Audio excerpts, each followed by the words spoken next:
Hello, everyone. Welcome to Face the Music. I'm Caraisamime, and today we're going to be rocking out. Let's go! I'm so excited. I hope you're all here to jam. It's going to be a great time. This is a crazy game, and I got some crazy people here with me to play it. And let's introduce the crew for tonight. The DMC cast for tonight would be... Hi, I'm DE Cosmic. I run primarily this game in DMC4, but I run all of the DMC games. And hello, I'm Max Lobes. I just run the first one. All right. So yeah, I guess we're gonna probably just get into it because this game has a lot of cool music in it, and we're gonna talk about it. So in 3, 2, 1, I'm counting backwards. Okay, 3, 2, 1, Devil May Cry. All right. So the first stage here is just the prologue. So it has like this real. We're gonna go and fight the Demon King Urizen, who has ripped off the protagonist Nero's arm. And we're gonna be introduced to some little enemies here. So you have like this very like haunting sort of music going on, which is going to be sort of a far cry from the rest of the music that we'll be seeing in the game as well. Sort of giving the lead up to the fight. In terms of the speedrun, these fights don't matter a ton. It's pretty hard to lose time on this level. You just have to use Nero's sword here to cut everything down pretty quickly. Hey, Cosmic, can I interrupt you for a hot second? Go for it. Yeah, Maxie and I actually can't hear the music. Oh, no. On the important part of the show, we're going to be talking about the music. Why is it? It should be... You're not sharing the music with us. You are gatekeeping the music from the people you're talking to. Why is it not playing? It should be playing. You can share the other screen with us and it should work. Okay, cool. Sounds good. We're hearing wah, hoo, ha, through your mic, and that's pretty much it. Okay, fair enough. Oh, that's the wrong thing too. Oops. Okay, there it is. Cool. All right. So. Hey, I hear things now. Yes. Excellent. Cool. Let's get airborne. Yes. Let's get airborne. Thank you. You're welcome. Sorry about that. All right, so now if I can remember what I'm supposed to do right now, because I just got thrown for a loop. All right, so this is where the music kind of kicks up, and you sort of hear like this epic chorus going on, showing that Urizen is just as powerful as you probably think he is. You can totally just do this fight like first time around, right? Yeah, you can get like a secret ending or whatever with it. And then you beat the game. I mean, it's over. Yeah, but we're gonna not do that. Just got blasted a little bit, yeah. Fastest way to play the game is get blasted. That's fair. Yeah, I didn't think of it that way, but all right. So coming in here, we actually hear I think it's called "Enter the Devil Shocker," but it's a remix of the Devil Trigger song that's meant just for Mission 1. And again, you sort of hear like this building sound, and then once we get into the fight with the boss here, I do love this version of Devil Trigger 2, the Devil Shocker remix. I remember playing this game for the first time, and it was like it was just so hyped to hear this, and then especially when the chorus kicks in like right here.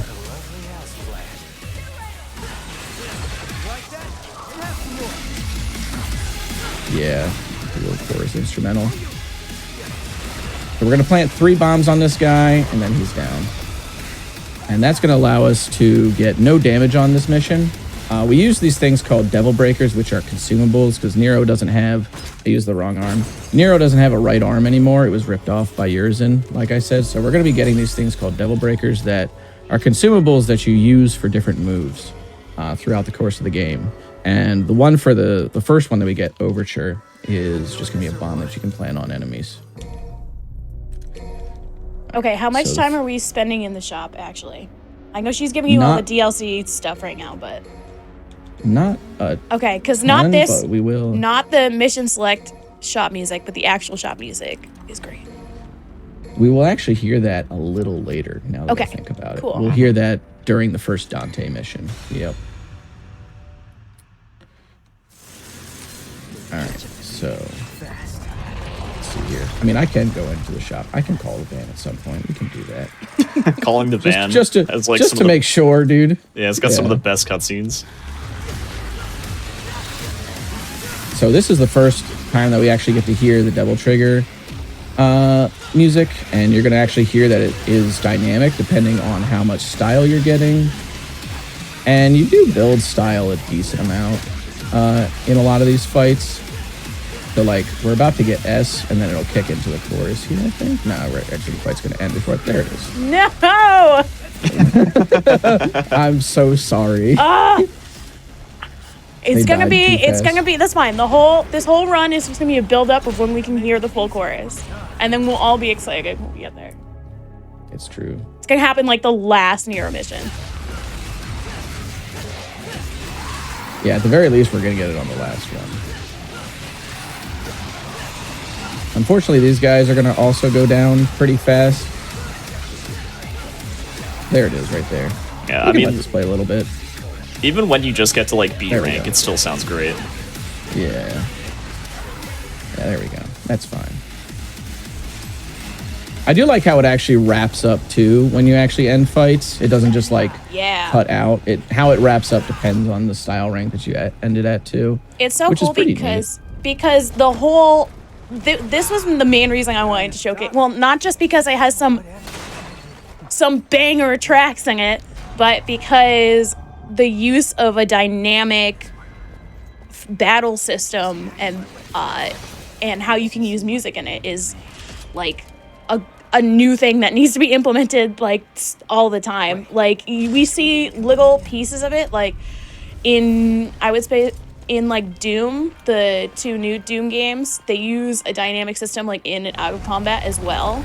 But which was really interesting for those ones, they actually had to write different versions of it, whereas Capcom actually like got ahead and they asked all the different composers for the battle themes, and they said, hey, we need specific parts so we can go in and out of all the different themes with the in-house sound team.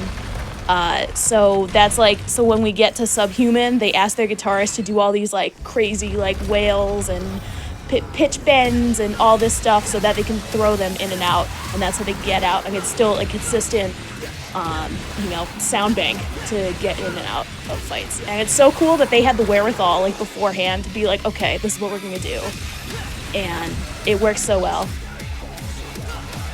Yeah, it's really cool. I mean, especially with Devil Trigger, I think that Casey Edwards did like not an exceptional job, not just only on the song, but making sure that it was good for like the dynamic soundtrack.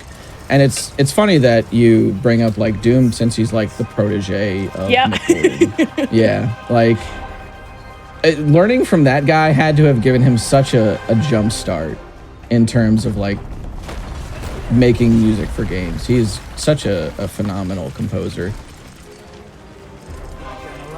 All right, here we go. So now we just did a skip there. Don't worry about it. We just jumped over some falling rocks. It's developer intended.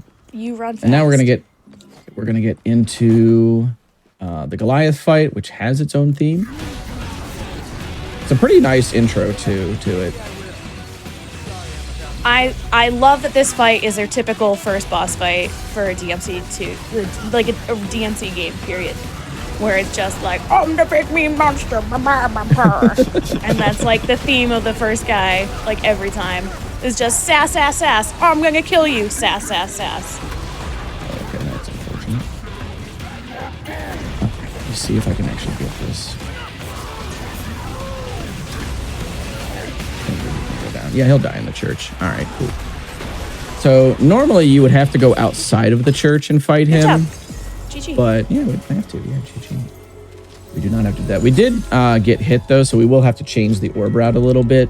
Not getting hit during the first like 3 levels is like pretty integral to something like the faster runs of this game, but there's more than enough that we can do to compensate for that in no reset situations like this. All right, so we're gonna do this right here. We're gonna grab Punchline, and then there's a smaller skip on this level that is usually not gone for in PB attempts at the moment because it's just so inconsistent. But I'm gonna give it a few tries just to show it off too.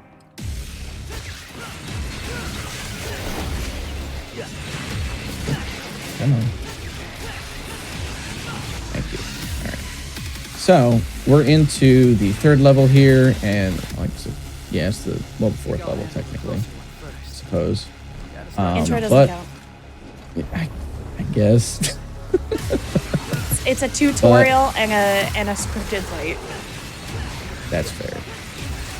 All right, so we're gonna be fighting these dudes real quick. A lot of these levels. All right, I did not want to get hit by that thing. There we go. All right, so we're gonna go ahead over here, and we're gonna hear the cool outro again. I'm so sorry, Kara. I'm just telling you, you're gatekeeping the good song. It's fine. We'll get there. Okay, do the cool skip. All right, we're gonna do it. All right, hold on. This is like, so it's my fault that the easier version of this was patched. It's your fault? It's my fault because the developers saw one of my runs and reacted to it. No! So everybody has me to thank for that. We used to do it over on a ledge over to the right, but it was later found on this ledge. It's very tough though. I'm gonna give it just a few more tries because we can actually just, oh man, come on. I swear. This is why we don't go for this, by the way, because you have to be like so far out. Why is he not even doing it? All right. I mean, at least the music's cool here. It is. It's nice and relaxing. One more time. Never mind. All right, cool. Okay. Unfortunate. But you can see how inconsistent that is. Like the old version of that skip is incredibly consistent and easy. And I think it was actually found by like a casual player, but it allows us to skip the fight that's coming up in these sewers. But yeah, that new version, it works, but it only saves like, I want to say 10 seconds. And the time that it actually saved is diminished since turbo mode exists in Devil May Cry 5 Special Edition, which we're playing on the PS5 version of that, which is why the load times are so fast as well. So is this in-game time or real-time run? This goes by real time currently. I figured. Yeah. Okay, so yeah, you want to talk about your legacy of telling the whatever, needing a patch just for you and your shenanigans? Yeah, so IGN did a video of, like, they do those devs react videos, and I was approached by them shortly after my GDQ 2020 run for the first version of Devil May Cry. And so the developers watched me do that skip, and at the time that version that we had in the route went all the way to the boss, and they went, no, we can't allow this. And so I was like, I mean, fair enough. So when Special Edition came out, the first thing that I tested was, does this skip still exist in its current form? And the answer was no. So I ruined things for future generations to come. Well, at least you got to show it like on the quote-unquote big stage, you know, to show what the skip used to look like. Mm-hmm. And it's not like they just, you know, pulled the dev reacts from like a random Twitch bot or something either. You know? Yeah. At least it went to charity. You were doing it for a good cause. It's true. It did. It's good. Oh. Let me do this. Cool. All right, she should be good. I do like this song as well, too. This is Artemis. She's going to get punch looped. And we are going to fortunately hear at least like a little bit of her chorus, but she's going to go down like right here. Yeah. That was a little, I whiffed it, but she's down. Okay. Yeah. So the punchline there, it always causes a hard knockdown on her. And if you allow her to turn more than 90 degrees, she'll get up and fly away. But she didn't move like at all during the beginning of that fight. So she was good to go. Now we get into V here, who's going to use a cat and a bird, and also a golem. A cat and a bird. Okay. A cat and a bird, yes. Which are direct throwbacks to DMC1. Yeah, a lot of throwbacks in this game. All right, so yeah, what's your V opinion? I like V. I really respect the risk that they took with this character. I kind of wish that he had a little bit more going on. Like, I wish that the character himself did a little more. Like, I was expecting him to be sort of on some, like, Zato from Guilty Gear type of beat. And I really would have loved, like, a puppet character like that just had a ton going on and was really high APM. But I think that because you spend so little time playing as him, maybe they didn't want him to be, like, too complicated. Yeah. I bet there were builds before that were just, they were like, when they tested with the audience, they were just like, well, it's too much tutorial for a character that you're not spending all this time with. Yeah. Exactly. Yeah. I mean, Dante and Nero already have so much depth to them. Like, having a third character with that much depth isn't necessarily needed, but... I think it balances out your playthrough enough, in my opinion. I do agree that we could do some cool Kane stuff, but it doesn't happen, but I'm still... Yeah. I will say... Yeah, go ahead. If V wasn't, like, so integral to how this game plays out, I probably wouldn't like him nearly as much, but I think he's actually so story heavy. Like, yeah, he's such a well done, well written character. Yeah, he's great. I think story wise, he is awesome. Yeah, changing the vibe up so much, especially with we're actually hearing it now. We get to hear his battle theme. Yeah, that's actually because of the skip that I did that we get to hear it for so long. So when you clip through the fence there, it leaves that previous encounter active for so long that the song just plays the entire time that you're like going across that bridge. And this theme is like really industrial vibes. So I would say it's probably like prior to Bury the Light, I would have said it was like the second best theme in the game. Yeah.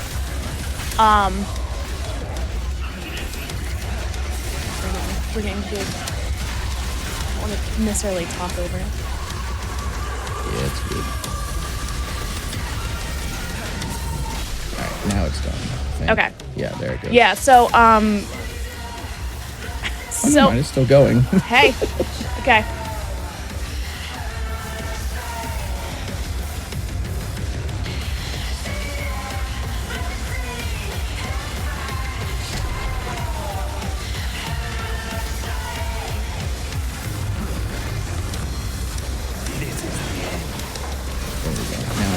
To the regular beat here. It reminds me so much of the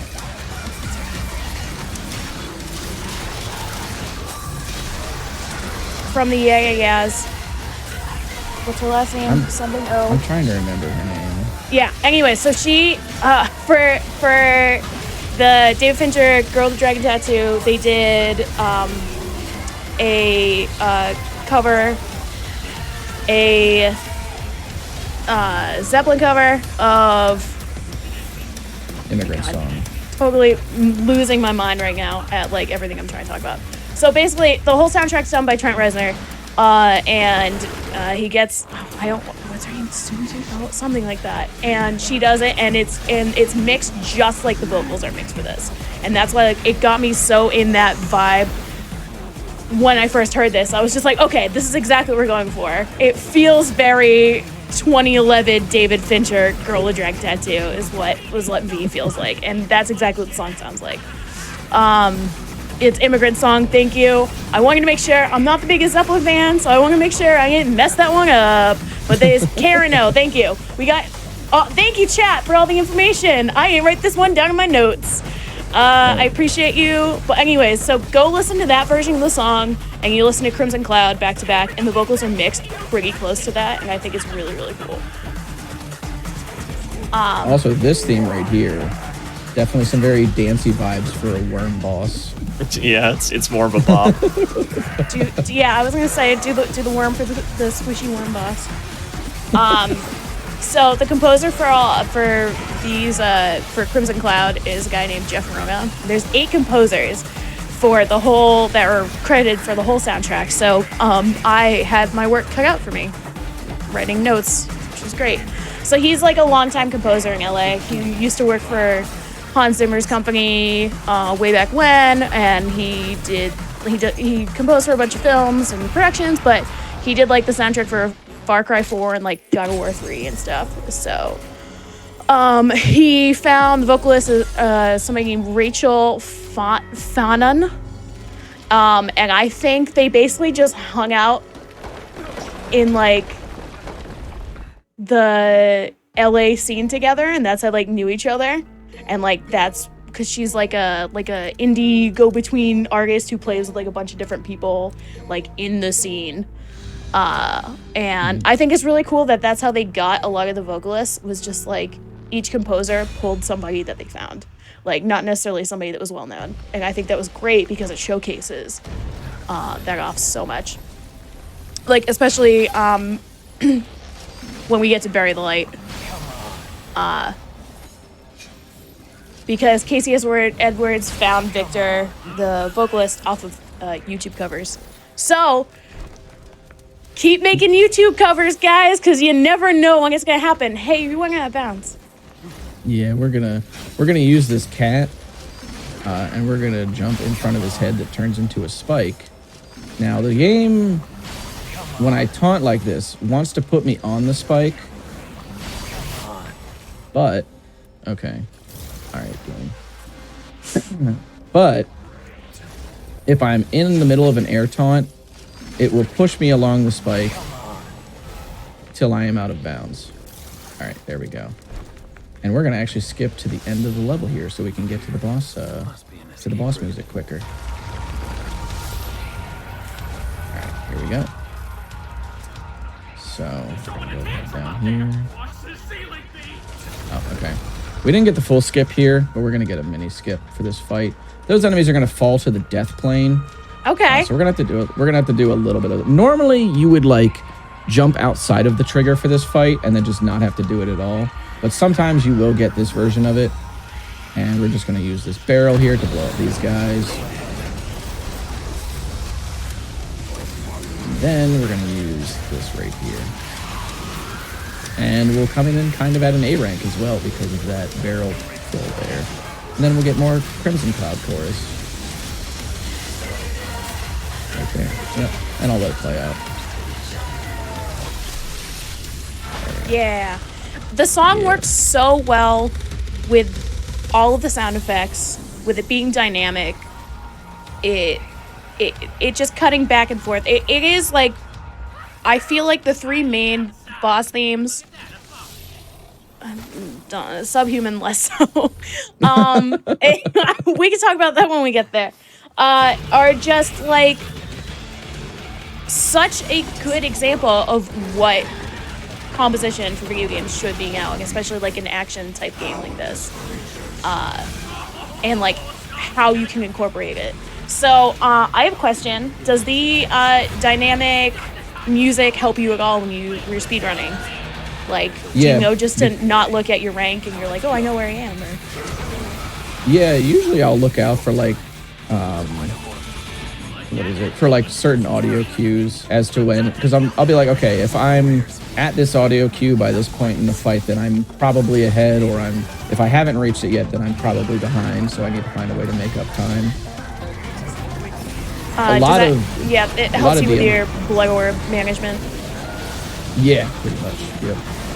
A lot of DMC runners that I know of too also use like the non-dynamic music in the same fashion. Though in that case, it's a little less obvious because like the song is looping over and over. But DMC5 is just great, so you can always kind of tell, depending on how a fight goes, like where you're going to actually be at in the style rank and what part of the song is playing.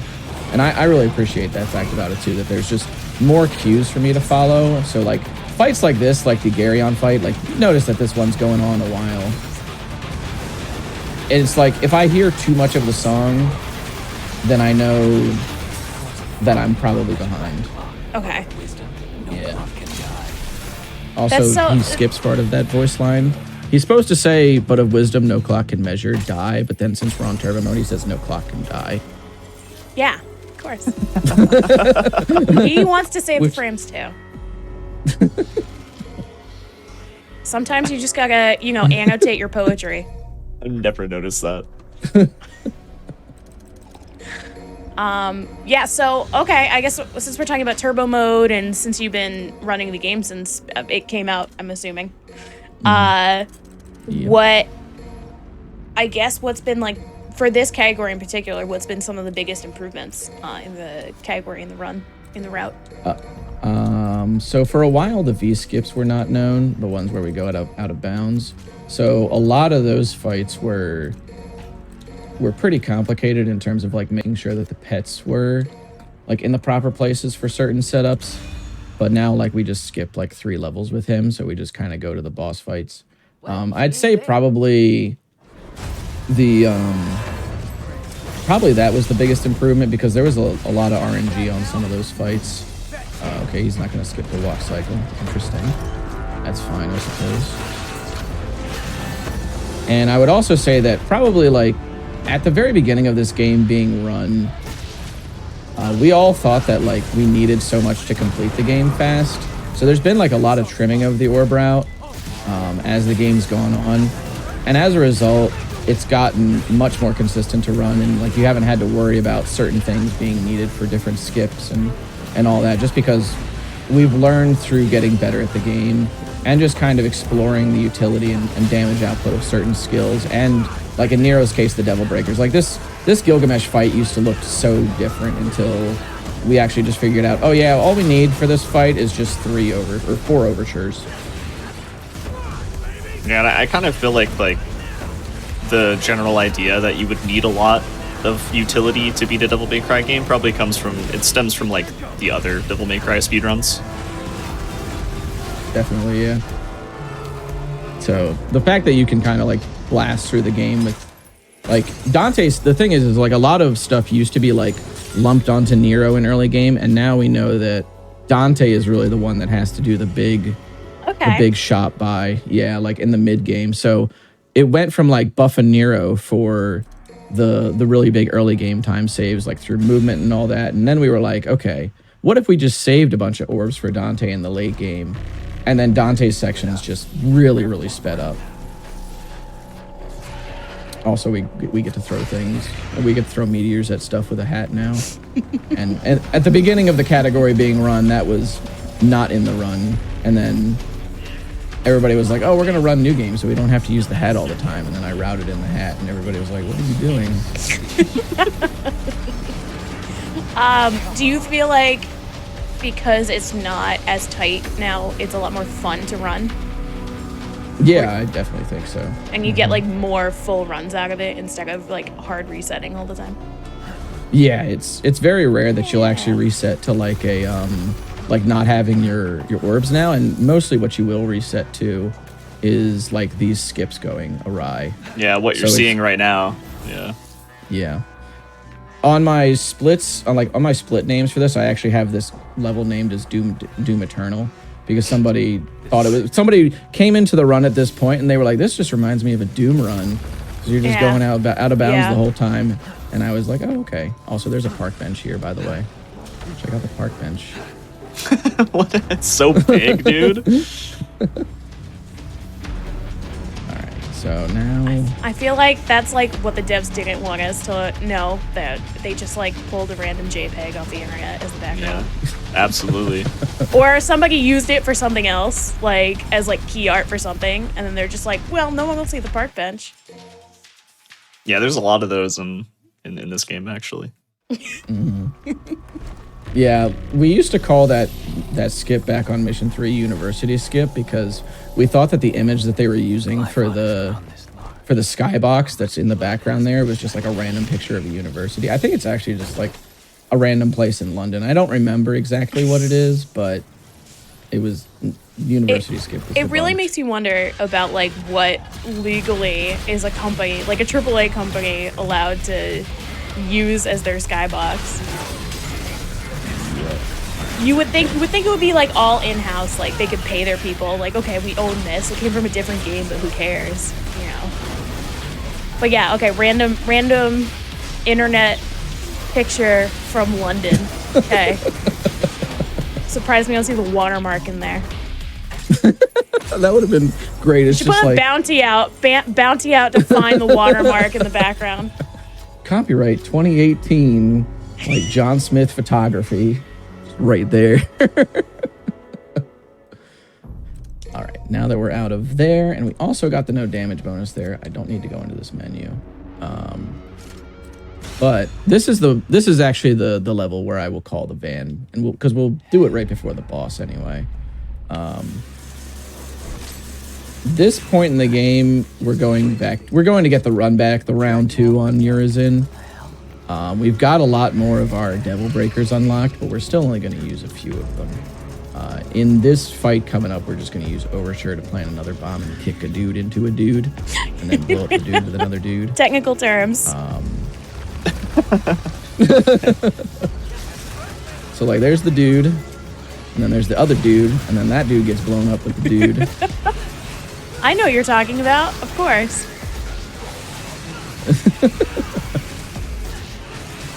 And then I think, yep, there's this right here. All right, good. So now they're dead.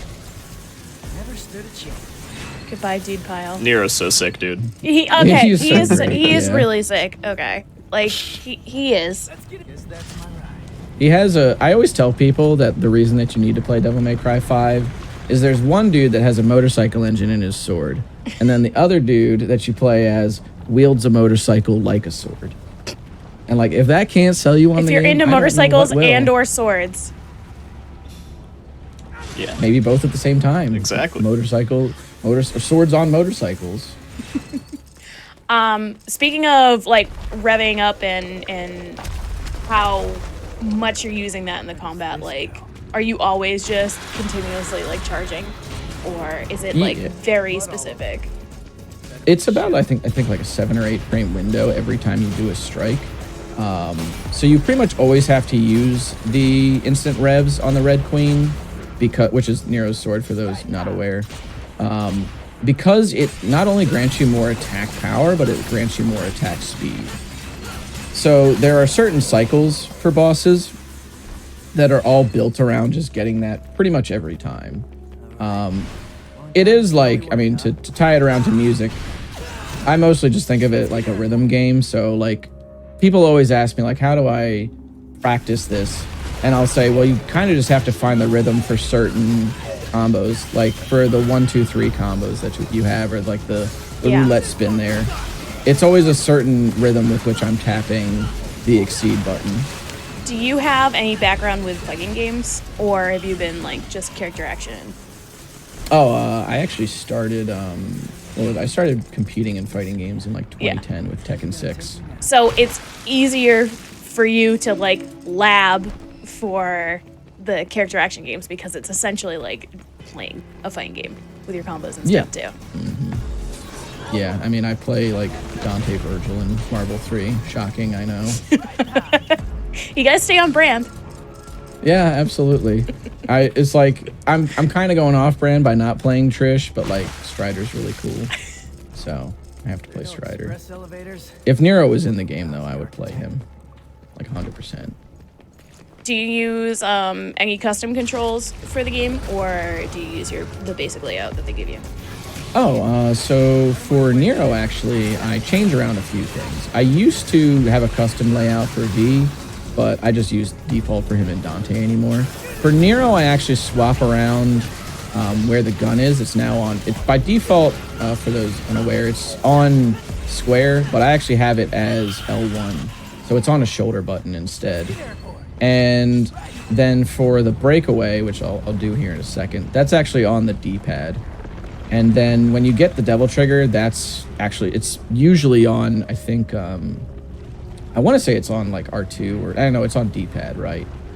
That's breakaway, so that's on D-pad. And that's just so that it's out of the way on the controls and I'll never accidentally do it. Because accidentally breaking a breaker in this game is like devastating to the route. because like pretty much the entire way that Nero's levels are run is based around the magazine that you have. Good. All right, so we'll call the car here, and we will show the. This should show us the actual. Here we go. Is this it? Is it gonna play, or is it just gonna play the boss music? Boo! Boo. Okay. All right. Got to do one later on. Yeah. Yeah, we'll have to find her. We'll have to find her later. I just really like it because it's a nice like break from everything. But no, we gotta have the epic moment right now. So. Right? Yeah, it's the salty run back. I was trying to take the detour. Not for much longer. All right, so here we go. We're gonna go into the fight here. So when this music kicks up, I'll go over here. Do that. Not interested in you having a Good. Excellent. So we're gonna dump the Gerberas there, so that it had like the rose petal coming out, just to do a lot of damage to the crystal, because they do so many hits. And then we're gonna use Helter Skelter, which is a great song. And then we're gonna use that for all of its multi-hits as well. And that does more, so the more damage that you do to the crystal in these fights, the more damage Urizen does to you. So we do a bunch of damage to the crystal so that he'll kill us faster. Once again, getting blasted. Getting blasted. Oh no, you only got an A rank. Oh no. A for absolutely blasted. All right. That works if I got a B too, because then it could have just been blasted. All right, so this next mission will hopefully go pretty quickly. This is probably, I think, the biggest reset point in the run currently, because we are going to be doing a skip from the first fight in this mission to the last fight, and it's going to go by pretty quickly after the last fight is done, or the first fight is done. I'm also going to hopefully take no damage, but if that's not the case, then nothing doing. Dante will just have to budget a little bit. We get to hear more Crimson Cloud, though. Yeah. So Going back a little bit to what Maxie was saying, how the song sounds so industrial. There is only a tiny, like, one guitar track at the end of the song that's in there. There are no guitar tracks in the rest of the song. They said they did it on purpose and they wanted to change up how much the vibes of all the characters worked. And I think it was a great choice. Yeah, that makes so much more sense now. Yeah. All right, so here we go. I'm gonna need to focus mode a little bit here, so we're gonna. Come on. All right, I think I have a good angle here. Yeah. Hold on. Cat, what are you doing? Come on. Oh, okay. Push me out too far. Too good of an angle. Too good of an angle. All right, let's do it. This should work. Reap what you No. sow.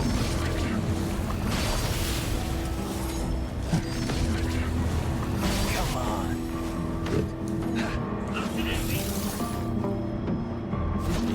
All right, that should work. Excellent. Nice. Cool. Yeah. Yeah. So when you teleport, the game wants to teleport you like a set distance, and then when you void out, the game is sending you the rest of the distance anyway, and has kind of like saved your location in bounds to some extent. So that's why like the game will actually just place you back in bounds if you're traveling far enough. If we had not like gotten the proper angle, that's kind of why I was looking for. There's a couple of visual cues that I use, namely the white orbs and green orbs that spawn in this arena. I use those to kind of mark where I'm supposed to teleport through the wall, because if you try to teleport through too much geometry, then B will just get stuck in the wall and we would have had to restart the mission. But nothing doing. We're moving on. Yeah. Maxie, you run Yes. some of the RE Engine RE games, right? Yeah. Yeah. Does it do the same thing? Does it store your... I don't know how much you go out of bounds in, like, 3 of those games. So, yeah, so I guess the most recent one is a good example, RE4 Remake. when you do fall like that, it's the same thing in this game. You do get teleported back to where your location was previously. It does save your location, Counting for taste. which is really nice. But at the same time, I think the skips in these games, or this game rather, it gives you way more possibilities of saving locations that weren't where you started, just like Cosmic did just then. In the RE Engine games, or like the RE games in RE Engine, that would never happen. So this game's skips are like, there's infinitely more possibilities just because of the movement and the fact that I guess the developers just were, they had that in mind. Whereas I feel like with the Resident Evil games, they don't really have that in mind. Yeah.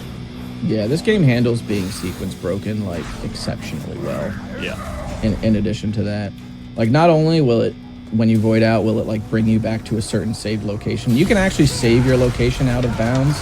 So like when I paused for a bit to show the park bench as well on that mission 7, the game would have actually saved my location. And that's typically what I do during some PB attempts. If I'm on like an exceptionally good pace during the early game, I will have it save my location out of bounds so that if I mess up the skip, it's going to be much less time loss and I might not need to reset. It will just put me right at the bottom of that escalator. All right, well, welcome to Subhuman. I mean, it is wacky woohoo party pizza time, but in a different vibe. So, yeah, here's our boy Dante, Mr. Dante. I'm excited to see him and the crew. But yeah, so you'll notice as we hear more Subhuman. Subhuman was done by a different composer named Cody Matthew Johnson.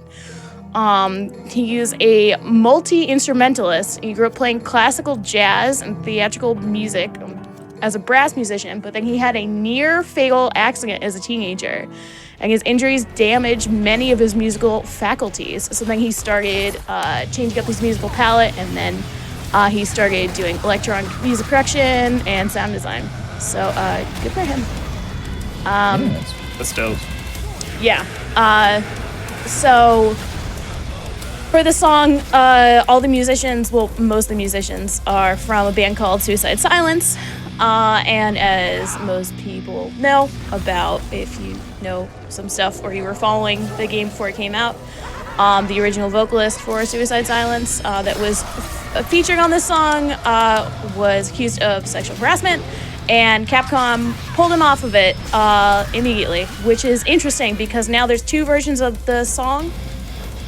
So before it got released, they pulled it out, but if you have a physical copy, those vocals are in there. So that's really interesting, because I think they must have pulled it like, I don't know, the week before release or something like that. Yeah, it was extremely late. Yeah. So then they, so it was like, I think they already had copies printed. Because this game came out 2019 March, right? So yeah. So it had to have been like right at the start of the year. So the vocalist for the song is the guy from Volumes that I have his name somewhere. It's gone. Oh, also Michael Barr. Why do I take notes in the same font? I will never. I have, like, this is a problem every time. I have headings, but like, I don't know. Okay. Oh, wait. But yeah, Michael Barr, you were correct. Yeah, it's Michael Barr. Yeah. Okay. Yeah. So it's an interesting way of going about things too, and just like redoing, re-recording, whatnot too. But yeah. So okay, my issue with Subhuman. It works when you're battling dynamically with the sounds. You listen to it on its own, it is mixed very flat. Like, yeah, I agree with that. Yeah. the guitar and the vocals are in the same spot pretty much. And then you have your snare drum, but you really, like, the bass is like impeding on the other frequencies. It's just kind of there. And so, not to compare it to Mick Gorgon's work with Doom, but when it's like, how to have a dynamic metal song for video games and then like made for it, and it helps, and then how you kind of have to like save it and integrate it is like what Subhuman is showing us. Is like, it works, but you need other elements to make it work, if that makes sense. I think the vocal writing and the performance is very mid. It doesn't really have a lot of ups and downs. It just like continues. Yeah. Yeah, that's my main complaint really, is that like the other songs on the soundtrack have a lot of just like moments where you can tell it's building towards something, and then there's like the satisfaction and the payoff, whereas Subhuman definitely just kind of chugs along.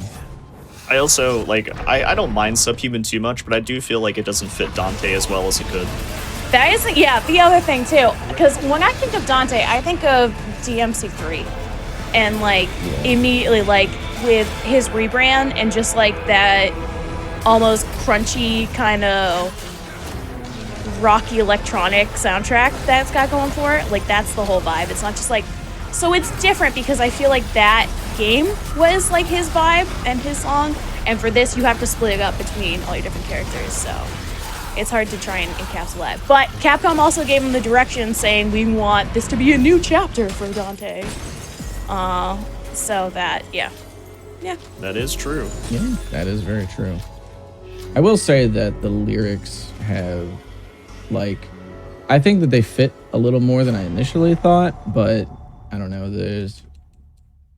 I would have liked to be in the alternate timeline where like Lamb of God wrote the song, just to see what it would have been like, because I feel like Randy Blythe would have killed those vocals and the lyrics. Oh yeah. I just think, let's see, I think the vocal performance is, for a metal performance, it is very, what do I want to call it? It's subdued, I feel like. Like corporate. Like, yeah, that too. Clean. Yeah, like somebody dialed in the Pro Tools and was like, all right, time to get to work, boys. We got like, 9 to 5 this. Yeah. It's like you can do that if you're technically doing something interesting, but at the same time, you're not even. You know, just. Yeah. Can I get this? Excellent. Okay, so you have like gang vocals here. We're S rank. This should be killing it, right? Should be. You know. So, I mean, I do appreciate the more vocals, but it should be more gang vocals than that. But yeah, I don't know. Also, I think the guitar portions are literally just boring. I mean, It's the same. Enough, it's the same notes the whole time, pretty much. It's in the exact same key the whole time. You're not reaching for a lot of stuff. Funny enough, game I've been playing like quite a bit of recently, Tekken 8. You know, the entire Tekken series, like OSTs, you can pick in Tekken 8. You can make your own playlists Sick. and stuff. And I was going through a lot of those, and like even some of the Tekken games have really solid metal-esque songs in them that would probably fit Devil May Cry. Yeah, I'm happy you were talking about games, like a fighting game as well, because I wanted to talk about this soundtrack in the point that they got 3 different composers to make the battle themes, and how that is very not common, except for like changing things up, except for in fighting games, where it happens where you actually have like a theme for characters, and you change things up as much. And I mean, it goes hand in hand with let's go Triple S, let's go, you can do it, let's go Dante. I have to appreciate the Portal Angelo giving me the opportunity to Yeah. do a royal release, because I don't think I would have reached Triple S otherwise. Well, there we go. We got the height of the song as well, which is great. But I just thought it was interesting because normally you wouldn't think about having a bunch of different composers do a bunch of different stuff for a game.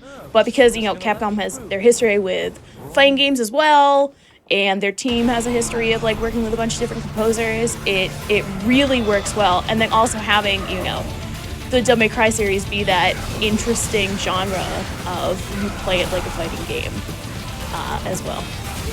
Okay, yep, another cool song. Alright, well, this should have been over, but we're going to get to hear more of it. Alright, that's fine, buddy.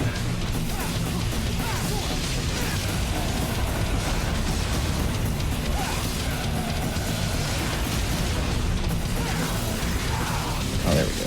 Okay. Yeah. I do like that song too a lot. The sick double time drums. Yeah, Voltaic Black Knight, I believe, is the name of it. And I'm like, part of me is salty I didn't get the strat, but at the same time, I'm like, well, I get to hear more of Voltaic Black Knight, so it's fine. That's what we're here to do. It's a pretty good song for, like, you know, wielding the double motorcycles. Absolutely. And then here's the beginning to Subhuman again. So we're also going to be skipping. As we're just going through stuff, do you want to talk about, I guess, your history with running Devil May Cry series, and actually talk about you running DMC1? Yeah, absolutely. So, I'll go first, unless you want to go first, bro. That's fine. I mean, I'll go first because you have way more of a history past me, technically. That's fair. I'm kind of an old boy. I'm a bit of an old boy with Devil May Cry because I started with DMC1 back in like 2016. Yeah. And Devil May Cry 1 at that time really didn't have many runners, and the Devil May Cry community in general was extremely small. So come 2017, when I ran Devil May Cry for GDQ, it was like pretty big. It was a pretty big thing because that's like the start. That was really the start of like the Devil May Cry speedrunning community becoming more, not only more of a community, but like more of like a solid effort to run the series, not just DMC1. So, and like Cosmic was definitely a big part of like that push, because when Cosmic came along, it was like the Discord got way more active, and he put aside time to like make tutorials and run all of the games and stuff. So you can talk more about that, obviously, Cosmic. Yeah, so I was actually inspired to start speedrunning because of the run that Maxi did for GDQ of DMC1. Because I really hadn't seen like... I had seen like a lot of platformers and shooters run before, but I hadn't seen DMC run or like a lot of action games. So when I saw him do that run, I was like, man, maybe I could actually try this hobby. And my first speed game was actually the Lucia campaign for DMC2. Okay. Because when I got into speedrunning, I was like, I don't know if I will like this hobby. So let me try and take a game that I didn't necessarily like casually and see what there is that I can extrapolate from it, what there is to glean from it. And then if I like running that game, then imagine how much I'll like, you know, running the games from the series that I really enjoy. So I started with 2, and then I had like a brief stint in Vanquish. But then I finally moved on to DMC1. And that was about the time that, like, as Maxi was saying, a lot of the Discord started like really picking up. Because I ended up making like a video tutorial for the game. And a lot of that stuff really picked up. And especially around like the release of DMC5. Because that was also when I really got into running like multiple games in the series. But I think he's going to do this. No? Yeah. That's fine. But we get to hear more of the songs. It's all right. It's all part of the plan. Let's see. All right, I think I got this. All right, good. Yeah. So, yeah. So I really was heavy into running 5 from the moment that it came out, pretty much. And then I went back to eventually like get better times in 3 and 4. And 4 is a really like a run that I really like a lot. I think that's probably like my second favorite game to run. I almost skipped this cutscene, but we're gonna watch this here for a second. So because it's great and there's more music to showcase here. But before we get to that, yeah. So I've been running DMC games, all of them, like including the reboot, which has a great soundtrack, by the way, by Combi Christ and Noisia. Yeah. And I've done like full series runs a couple of times of these games. And I should probably get to finally doing the tutorial for like Lady and Trish and DMC4 that I wanted to do. But yeah, I love running this series. I've run it for, I think, about 5 years now or something. I think we're coming up on 6. And it's really been great to see like how much the community for this series has grown over the time, like since Maxi did that run, and then that inspired a lot of other people to run, like myself and Loner Hero. We're kind of the spearheads for that movement. And then as other runners started to show up at events and do marathons, it kind of just spiraled out and grew exponentially from there. So the DMC scene, you know, from when Maxi started to now is very different, and I think it's really awesome. So that's like my... Join the Discord if you want to play a lot of Devil May Cry, because we play a lot of Devil May Cry in there. It's true, it's true. But this is definitely my favorite DMC game to run.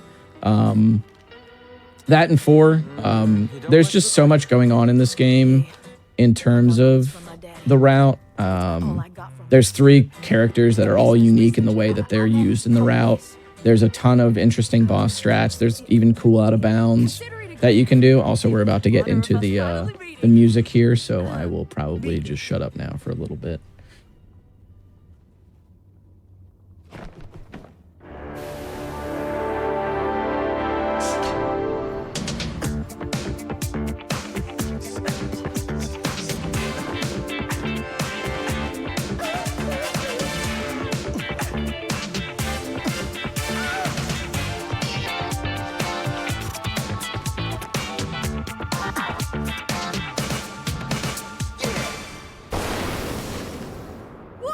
Excellent.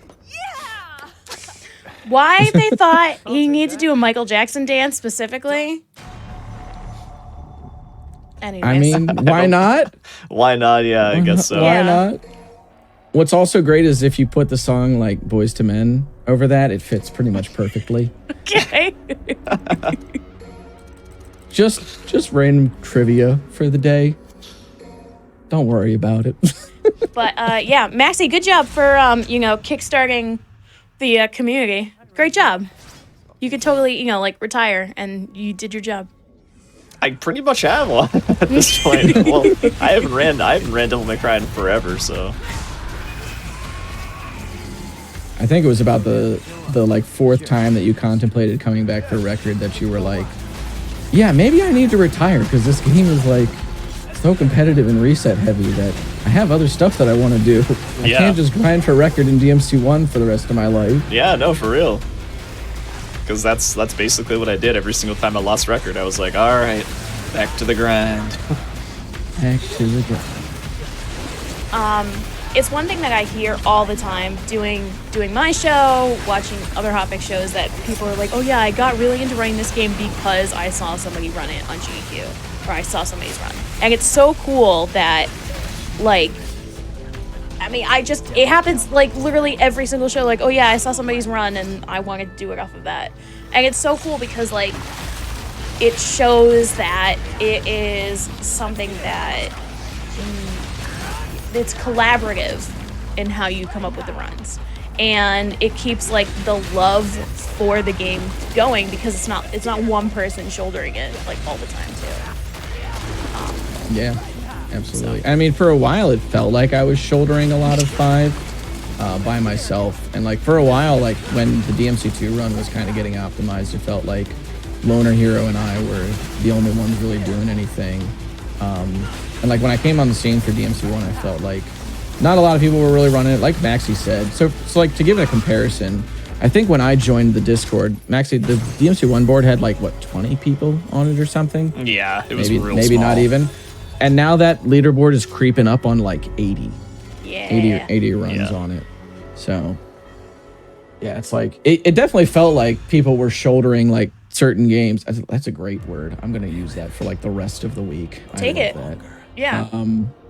And so now that like people are all like multiple people are running all the games, it's really been a lot more of that collaborative thing rather than people sticking to like their one certain game. Everybody's kind of pitching in where they want to about certain games. It's really cool to see.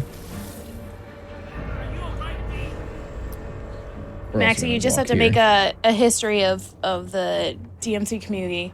Now, like you made the history of the Silent Hill runs like you did. Yeah, I mean, I've thought about it, but holy moly, a lot of work. That's a lot to cover. Yeah, that's like a 4-hour video or something. Oh, for real? Yeah, absolutely. There is a wiki being worked on though for the series by Loner Hero, and I think Rage Cage is also working on it too, where he's going through and chronicling like all the strats and all the like I think community goals for the games, as well as like the record history, and there's like a bunch of video demonstrations of strats too. It's a pretty massive undertaking, and I think he's been chipping away at it for like a year and some change now. He's a pretty cool guy, I have to say. There's not a lot of music going on in this section, by the way, so yeah, just V doing the thing. Just doing V things. Yeah, so when obviously, I mean, I was also part of like I guess part of it, I was paying attention to the lead up and the hype for this game after essentially 10 years of no canonical game. So how, like, what was the hype like for you as somebody actively running the games? And then when you finally got your hands on it, like, what were you feeling? So I got into the games. I think probably what really pushed me over the edge to start running them was because of the hype for DMC5. Like, I had Maxie's run, and then I was like, I really want to kind of try this now. And then DMC5 getting announced, I was like, I really want to run that game when it comes out. So it felt like a long wait, even though it was like probably less than a year for the game. But when I finally got my hands on the game and got to start routing it, like, there was like a couple of rough growing pains because we had to kind of come to terms with how broken some of the stuff in this game is in terms of like the Faust hat, which we'll see a little bit later. And you know, everybody kind of has their idea in their head of what the speed game for a new game should look like. So as a newish speedrunner, I had a lot of learning to do in terms of like letting the game be the game and letting the run morph into what it was going to morph into. And as like time passed and everybody got better at the game and the route got tighter, I realized that like sticking with it for the long term was really the best thing, because I really loved this game. I think when I booted this game up for the first time, I hadn't felt that same way since I was booting up, you know, DMC3 when I was 16.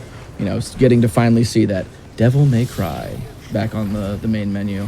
Yeah. So I would have been worse off if I just hadn't stuck with it. I want to give a shout out to I guess Sony and the PS4/PS5 menu system. For whenever you scroll to the game, Devil Trigger just starts playing on a great splash screen. So it makes you just want to play the game the whole time.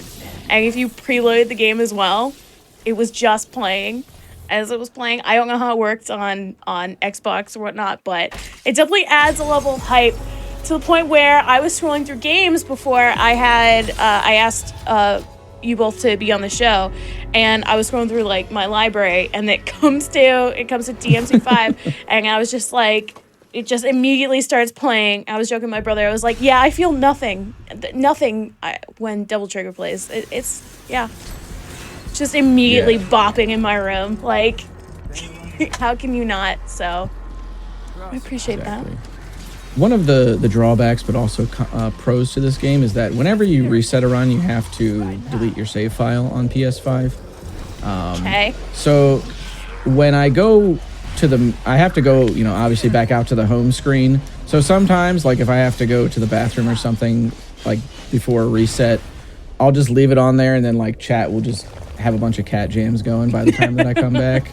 It's pretty great. Like that song never fails to get people out of their seats. Oh my goodness. Please.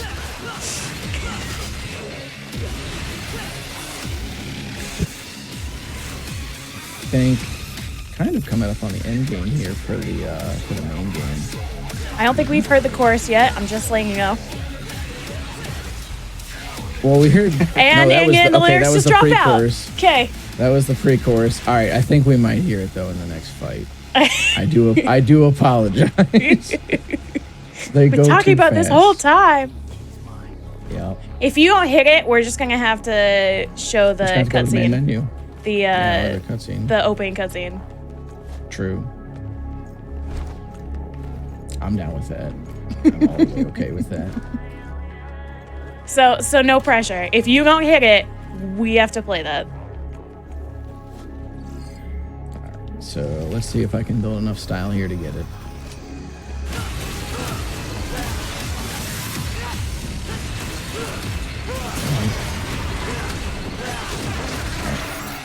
It's going to do a lot of damage there. All right.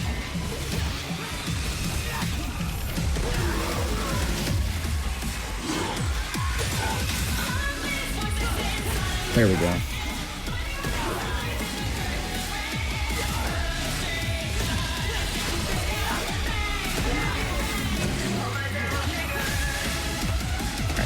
It finished. I didn't want to finish him until the chorus was finished. Okay. All right. You are excused. We got chorus. Thank you. Huzzah. We got it. It only took 16 missions, but we got it. So one thing that's really cool that Itsuno, the game director, really strove for the music is that not only just like the dynamic system, but having an intro for each one of the battle themes too, so that you can actually like get into the song and you have like a base for it to come up to. And I just think I'm just so happy the way they went about this soundtrack with a lot of care, because you don't see it a lot. And they knew they had an idea and they followed through with it, and it works so well. And so thank you. This is how you do a good job. Yeah, not only that, but like there's also like a lot of respect for former songs in the series. 'Cause Yeah. There's like a ton of throwbacks and samples and stuff. So I think, well, Casey Edwards is also like a huge fan, and of the whole series, and talks about like how when he got the call to do it, he said he had like 50 heart attacks and like couldn't breathe. So he said that he started playing DMC1, he rented it from the Blockbuster, and so he's been playing like since the beginning, and so he has a lot of love for it. He took a lot of inspiration for a lot of the lyrics, specifically in like Bury the Light, from the manga, which is a great place to take inspiration from. So he said there's like, specifically all the Virgil stuff, like Virgil's One Bad Night, where mom wasn't there anymore, is where he pulled a lot of the inspiration from. So it's cool that he went that far into it. There's a YouTube video of like one time when he was streaming of him literally picking the links from each line of Bury the Light and saying, this is my inspiration for this is my inspiration for that. So if you want to go check it out, he has like up on YouTube, so you can see like all the specific inspirations for it, which I think is great, and it shows like the love and care that the composers had for the series as well. Casey Edwards is a great dude. I got a chance to talk to him like very briefly at a charity event that we both were a part of, and he is a very like down-to-earth dude. Yeah. There was a point too where when Virgil came out, I was running Virgil, and he came into my stream and went, "Everything is happening so fast." And I had no idea that it was him, because it was just called like Composer Casey. And I said to him, "Are you the real Casey Edwards, or are you just like pretending to be Casey Edwards because the game's out?" And then he didn't say anything. So when I actually got the chance to talk to him, I was like, "Hey man, I just want to let you know that I feel very bad about this encounter that I had with you." And he was like, "Oh, don't worry about it." He was like, "Sorry for not saying anything." And I was like, "It's fine, dude." It's like it's like when Deadmau5 shows up in random streams all the time. I know he showed up for GDQ before. I forget what his username is. It's something like it's like not Meowingtons, but it's something like that. something one of his cat related things. So, yeah, I mean, it's cool that musicians and composers are also into speedrunning too, you know, so yeah, it's nice to see. Absolutely.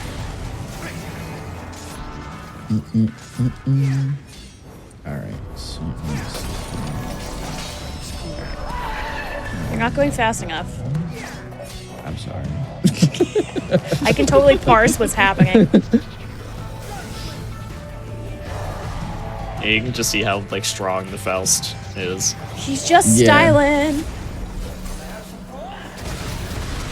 This part we actually used to use like the Sin Devil trigger for him that we saw back on Mission 12.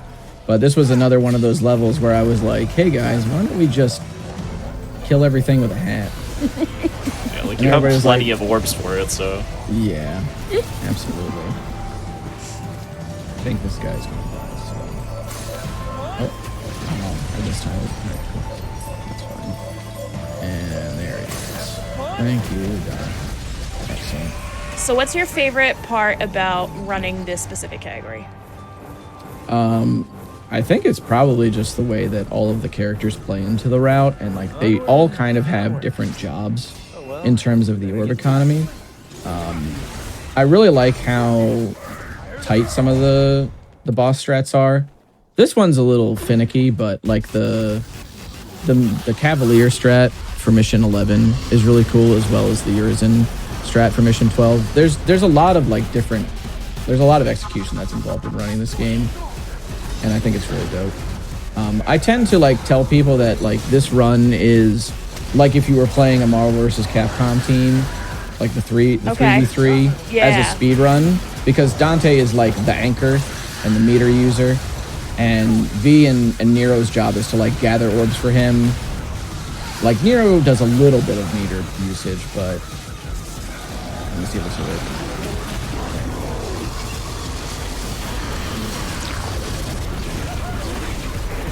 But that's kind of just how I tend to think of the game, is more of that fighting game background coming to the forefront. There's just a lot of knowledge that's required to run it, and it's also like it's pretty fast. It's only like a little over an hour. Thank you. Yeah. Oh, yeah. It's also got like the right mix of like just straight up playing the game and also like skips and exploits and stuff. I would say that's definitely like one thing. Like I haven't started. I'm say some curse words right now. I haven't started speed running. I've never speed run a game before, but one of the reasons why is because I want to play a game as well. Like I want to have a category that I'm actually able to play part of the game or enjoy it, enjoy some of the music or whatever I liked about that game, as well as I don't know, have a good time. There's definitely some like gamer technicalities I don't have in my belt. Like I don't come from a fighting game background. I don't necessarily enjoy labbing. I feel like I'm too far behind. Like every time that I pick up a fighting game, I'm just like, it's I haven't done it for 10 years, so it's like it's tough to get into fighting games sometimes. Fortunately, there's like a lot of tutorials now, but I mean, even 10 years ago, there wasn't a lot of that that existed. So I get it. Yeah. No, it definitely seems more friendly now, but yeah. Yeah. I mean, before, if you didn't have somebody to like teach you the games, it was really hard to get into them. No, it's like, okay, like, no, this is what would happen. Be like, oh, like, my friend wants to play a fighting game. Okay, like, I've heard some good stuff about this. And then you get smashed on, and then it's Yes. just not fun. Because you're just like, I don't Exactly. know, like, I mean, growing up with brother, too, and growing up with a younger brother, we always play games together. And so when they first started getting into fighting games, I'll be like, oh, yeah, I'll pick up this game. Just kill me nonstop. Don't even, no holds barred. Just, okay, great. Yeah, I want to play this for longer than half an hour. Just mashing as much as I can. I'm like, there's a combo in here somewhere, right? That's the other thing too, is like not only do you have to find somebody that knows the game, but you have to find somebody that has like that teacher mentality too. Like it was tough. I mean, now fortunately it's a little more commonplace, but yeah, even 10 years ago, not so much. I'm so sorry, by the way, that we aren't hearing like these great tracks. But there's like this remix here from the first DMC1 track for the cat, but now it's like over. Somebody in the chat was talking about how the soundtrack is up on Spotify and Apple Music. I'd like to take this time to talk about how, let me see where my numbers are. Once again, notes are failing me. Thank you so much. Past me for writing it like this. Okay, so the Devil Trigger single version on Spotify has 58 million streams, and on YouTube, the official single has 89 million views. That's a lot. When that song dropped, it like blew up the internet basically. Apparently, 2 days after the E3 trailer came out, it was #1 on the UK charts. Good grief. So, Whoa. yeah. It's a really cool that has impacted the music industry as well. Like, a lot of times with soundtracks, especially for video games, they don't cross the threshold in popular music. It's like you hear it in passing, or somebody's like a fan and they play it for somebody else, and that's how they hear it and whatnot. But yeah, I think this made some cross. I've seen it used in some non-video game scenarios before. So normally we would nuke this guy with the hat, but I kind of wanted to let this boss fight theme play a little bit. It would go a little faster if I could actually roll guard properly. But that's not happening. So we're just gonna roll up with this. Okay. I think this should kill him. I believe this one's called the Duel as well. Pretty great boss. This is also a Casey Edwards, yeah. We ended it correctly. Slam into the sword. Alright, so now time is going to be coming up soon. We are going to hear we're going to hear a little bit of the Silver Bullet theme, but there really is no way to kind of drag this out and still have it go in a timely manner, unfortunately. Alright, now his AI's a little messed up, but it's fine.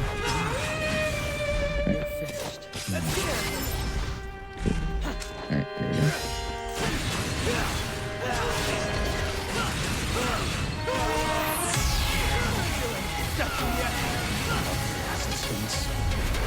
Alright, and then we're gonna get a little bit of it.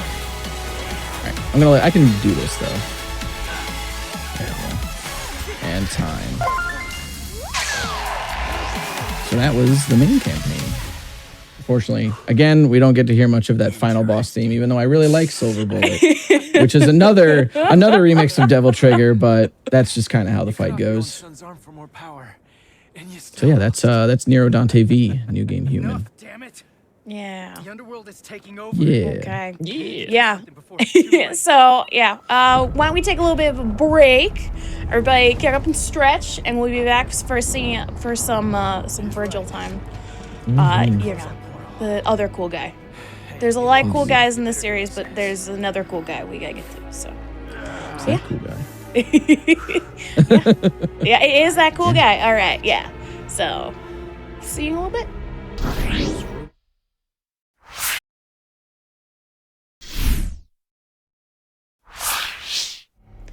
Hi, everybody. Welcome back to Face the Music. I'm Caraisamime.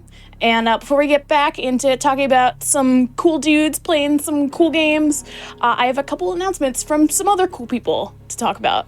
So GDQ's next all-women and femme speedrunning event, Frost Fatales, is coming up on March 3rd through the 10th. The schedule is now out. Use !FF in Twitch chat to learn more. Prize submissions are now open until February 28th. Go to gamesdonequick.com/framefatales for more info. If you missed out on any of our shows or events, be sure to check out the VODs on youtube.com/gamesdonequick. And your subs, Prime Gaming subs, gift subs, and bits cheered on the GDQ Twitch channel help support Games Done Quick Hotfix. If you enjoy watching speedruns, consider subscribing to the channel. If you're watching on YouTube, be sure to press the like button on this video and subscribe to the channel. We also have Unapologetically Black and Fast will be live on February 16th through the 19th. Come celebrate by watching a 4-day event full of speedruns and black joy. Use !UBAF in Twitch chat for more info. Okay, let's get back to jamming out. Cosmic, hi, what's up? Hi, once again, I am DE Cosmic, and I will continue to be DE Cosmic even after this run. Maxie, hello again. Hi. How's it going? Oh, it's going good. Still good? I like that run. It was it's a pretty decent run. I'm happy with it. So for this next category is going to be Virgil, but we're going to be changing it up a little bit. I already set it up prior to, otherwise you would see that I'm going to be running on Legendary Dark Knight mode, which is a difficulty that's exclusive to Special Edition. Now, Legendary Dark Knight mode essentially takes DMC5 and turns it into a Mushu game. All of the enemies are just multiplied by a ton. So I'll explain a little bit more of that. We're just going to get into the run. So in 3, 2, 1, Devil May Cry. So as I was saying, Legendary Dark Knight mode turns this game into a Mushu. You're not going to see it like immediately on the first fight here, but you'll see it on the next one. We're also playing as Virgil, who is DLC for the game. He's also just packaged with Special Edition as well. He's got his usual, you can also see that now there's like 6 of these dudes, as opposed to like the 1 that's usually right here. So this is kind of the hordes that we're going to be dealing with a little bit. And Virgil has his usual Yamato, Beowulf, the usual gauntlets and 2 swords that he has with him. He can also cancel, if I can do it correctly, he can cancel the Yamato's attack called Judgment Cut into itself. This is a little difficult to do while talking though, so I apologize. But it's going to allow us to clear a lot of these hordes out pretty quickly. Is it once again like the timing thing where you hearing a specific point in the animation that you need to cancel it out in? Yep, exactly that. Okay. There it is. Okay, cool. Now Maxie just has to talk about this run. Because we're busy. So now that's what happens. Yeah. Hey, Maxie, have you ever run this category? No, I've actually never ran a Devil May Cry 5 in general. Okay. But Virgil, I've played a bit, and he's fun. Yeah. He's fun in every Devil May Cry game. but in this game, he's especially powerful, as you can see from what Cosmic is able to do. Like, look at that. He's just judgment cutting. Like, as soon as they spawn in, yeah. Yeah, it's crazy. But this is Legendary Dark Knight, so, in a regular run, like, this fight would have been done ages ago, but in Legendary Dark Knight, there's so much more to juggle. So many more enemies. But, that's chill because we get to listen to music. Unfortunately, it's not Bury the Light yet, but not yet. No. We'll be getting to that in a little bit. So now I'm gonna get to here, and They don't even have like, I don't think bookend. No, they have bookend cutscenes for this character. In Devil May Cry 4 and 3 through 5, yeah, they have bookend cutscenes for this character. But he doesn't have like anything going on otherwise in terms of, oh, I'm already dead. Cool. Yeah, did a lot so of damage. fast. Yeah, spectacular. Blasted with a rock this time, not a laser. A for always blasting. So I started getting blasted. You were talking So about the now- cutscenes? Yeah. Yeah, so the cutscenes, they have like bookend cutscenes for this guy. You're just sort of supposed to accept that Virgil can just play the whole game by himself. This run is very much about like just straight up execution of the different Virgil strats, because you're never really going to have to worry about economy too much past a certain point, because he has the economy all to himself. He's greedy in every game. Very on brand, Virgil. Yeah, right?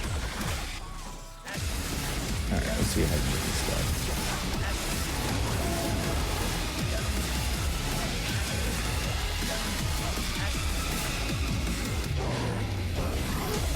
Okay. Whoop.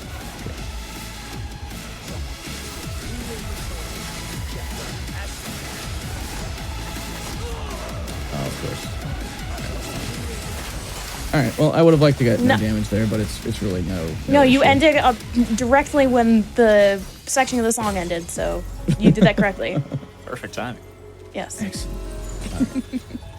So, very clearly, enemies have a lot more health on this. The bosses are actually all scaled with the hard difficulty, which is Son of Sparta. But the enemies have somewhere between, I believe it's, human and devil hunter health. So it's somewhere between normal and easy. So the mobs are actually the problem with the run, or Yes. the thing that you need to, okay. Exactly. Yep. Which is kind of what makes it a little. It's a little more chaotic than the normal run, which is pretty neat. And we also get to hear more of the music, so that's great. So what's your favorite thing about this category? I actually just like that it's totally different dynamically from the other category. Like I said, it's very focused on the execution of Virgil himself, whereas I think a lot of what makes, I should say like just straight up playing Virgil himself, whereas a lot of like Nero, Dante, and V is like about adapting to fights and like being very fluid in the way that you approach them. Virgil is so strong that you can really just come into a fight and do whatever you want the entire time. And it's really just about making sure that you have good judgment cut execution and making sure that you have good movement. Movement is less important in Nero and Dante and V, just because a lot of the time save that they have is in the combat. Virgil, combat is so fast that bad movement time loss you will notice a lot more, just due to that. So it's a lot more streamlined in that, which is a really big strength of him in general when you're running him. Pretty much every Virgil run is really, really grinded down to a science of movement and streamlined execution in fights. Oh yeah, here we go. We're getting a lot of clears. Also, we have Sin Devil Trigger right off the bat. Sin Devil Trigger allows us to actually spawn 3 bubbles with Judgment Cut. And as you can imagine, this is absurdly powerful. You also have varying timing for the Judgment Cuts between, I think, 4 different timings, essentially, because there's a timing specifically for when you're in human form, as well as Sin Devil Trigger form, in addition to having 2 more timings for when you're in human with Doppelganger, which is the clone that we can kind of bring out here. And then also when you're in Sin Devil Trigger form with the clone out. I also there's just so love many how, guys. Yeah, So many. I love how just chunky some of the hits get in this category because of how many dudes you have to fight, which is also why we took that ability there called Void Slash. What it does is Virgil will just make like a big crescent moon in front of himself, and then it will pull as many enemies as it captured, like right next to him. So then you can just unleash a ton of judgment cuts on all of them. Very cool. So yeah, Virgil really is about just get good. Just be good. Pretty much, yeah. Just be good. Simply be better. Yeah, I guess we could start talking about Bury the Light. Go for it, yeah. Okay. Double Trigger's amazing. We're happy with it. Bury the Light is ridiculous. It is ridiculous in how well it incorporates the lyrics of what Virgil is in a really kind of on-brand, mildly like goofy, ego-trippy way. Like, everything is so well tailored to it. The vocal performance is outstanding and changes so much throughout the whole song.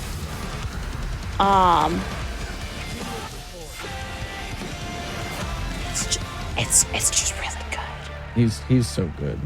Victor Borba, if anybody hasn't watched any of his YouTube covers, like I've watched a lot of his like Linkin Park cover songs. Mm-hmm.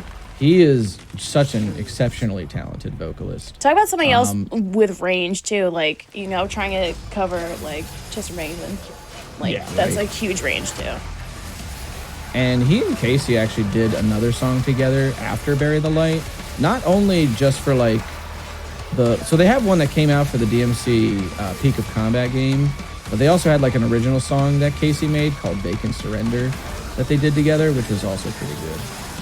I am also a pretty big fan of Casey's Definitely. like original work. Look that up. Yeah. Just Pretty Victor sure- has a ton of range. Victor is such a talented vocalist. I hope he has a long and successful career. Hell yeah. Yeah, I was about to say, like, I think Casey just came out with new music, like, very recently. Yeah, it was. I forget what it was called for the Peak of Combat game. A more recent, or I should say, a less recent original song that he has is called, I think, Empty Streets. It's a very different vibe from like the metal songs that a lot of people know him for, but yeah, that guy's so good at just capturing emotion in whatever he composes. All right, I was He's rocking out made- too much. My ears came out. That's great. It's been going on for a minute, yeah. This is also, I will note for chat that I had to turn down all the sound effects to get ready for this show, because otherwise we would just, like, Bury the Light would have just turned into a dubstep song with all the sound effects from the Judgment Cut. Yeah. Yeah, just coming out over it. So I had to turn all of that down just to make sure that we could hear Victor's wonderful voice the entire time, instead of just wub wub and then Virgil in the background being like, down you go, jackpot. I was a good impression, right? Honestly, it's a hard voice to do. I could just hold my nose probably. and Yeah, do it I too. mean, that is Yeah. the story. Unfortunately, you get sick one time where you have to go to work, and then that's your voice forever. I just can't imagine what Dan Southworth puts himself through. It's like every time. I mean, it's also like, you know, the David Hayter story too, of just being like, hey, your entire job is to destroy your vocal cords. So Yeah. Not really. We are going to get the same boss fights here. So, hold on. Here we go.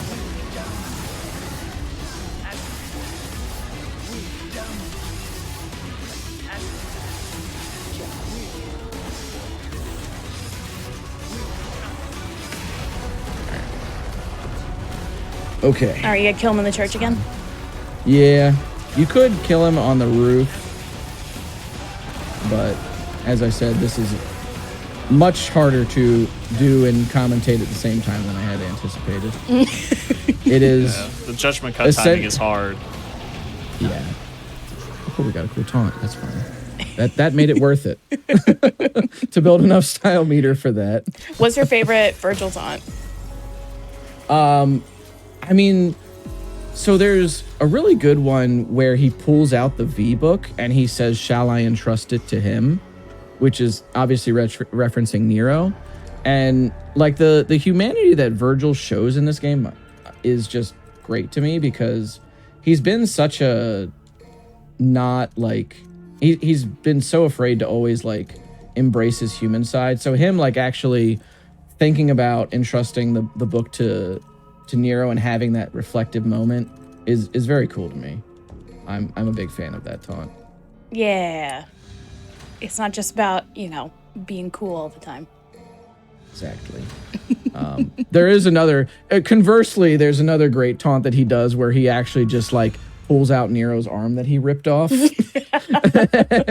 And I'm like, all right, I think we just did a 180 here. But yeah, you just like evened out everything you were talking about. Yeah.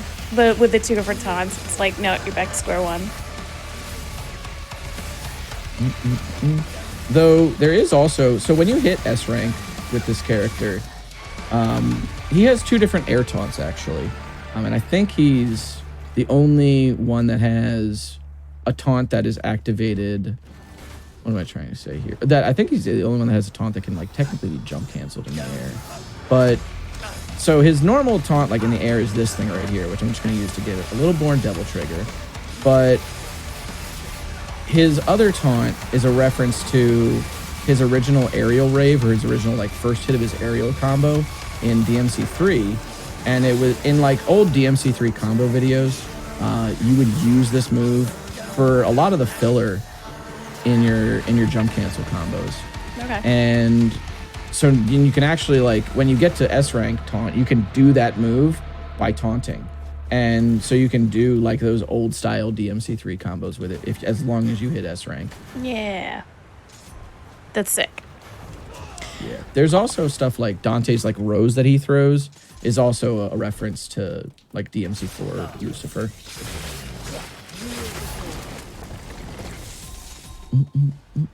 You were saying? I have a little bit more, I guess, bury the light information that we talked about. So Capcom sent Casey 10 examples of tracks, and he said they were all over the place. He said they started from like 92 Pantera to like 2010s EDM rock music he had never heard before. And he was just like, what am I listening to? What is this influence? I don't understand. Capcom was like, you have to make all of that into one song. It's like, okay.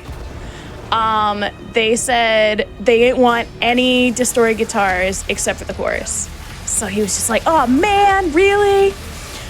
So instead, after getting that information, he decided he wanted to create the biggest bass sound for the verse that sounded kind of like a guitar. So technically he's not using guitars. So yeah. He initially was also told no screaming in the song.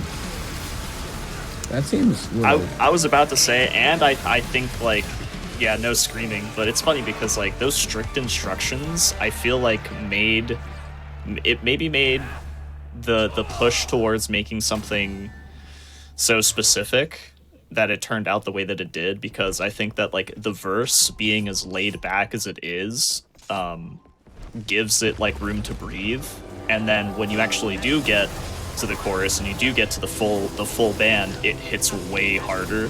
Yep. So that's true. I appreciate that that was done. I think it's also just shows another success for Casey in doing a battle theme that has deep bass and what it can do for a dynamic fight, and it's another success in a different way. So the Bury the Light chorus at the end of the song is the same motif from Devil Trigger, and he created the song as a separate like third act. The song was mostly finished and could be shipped, but Casey thought that he might never work on a Devil May Cry game again, so he wanted to say goodbye to the series, as well as like sum up Virgil, and so that's why he added the chorus at the end. He was like, wait, I'm not done yet. I want to do this. And so he spent a lot of time with it, which I think is really nice. Yeah, the full song is like 8 minutes or something, right? Yeah, it's like 6 and a half, yeah, something like that.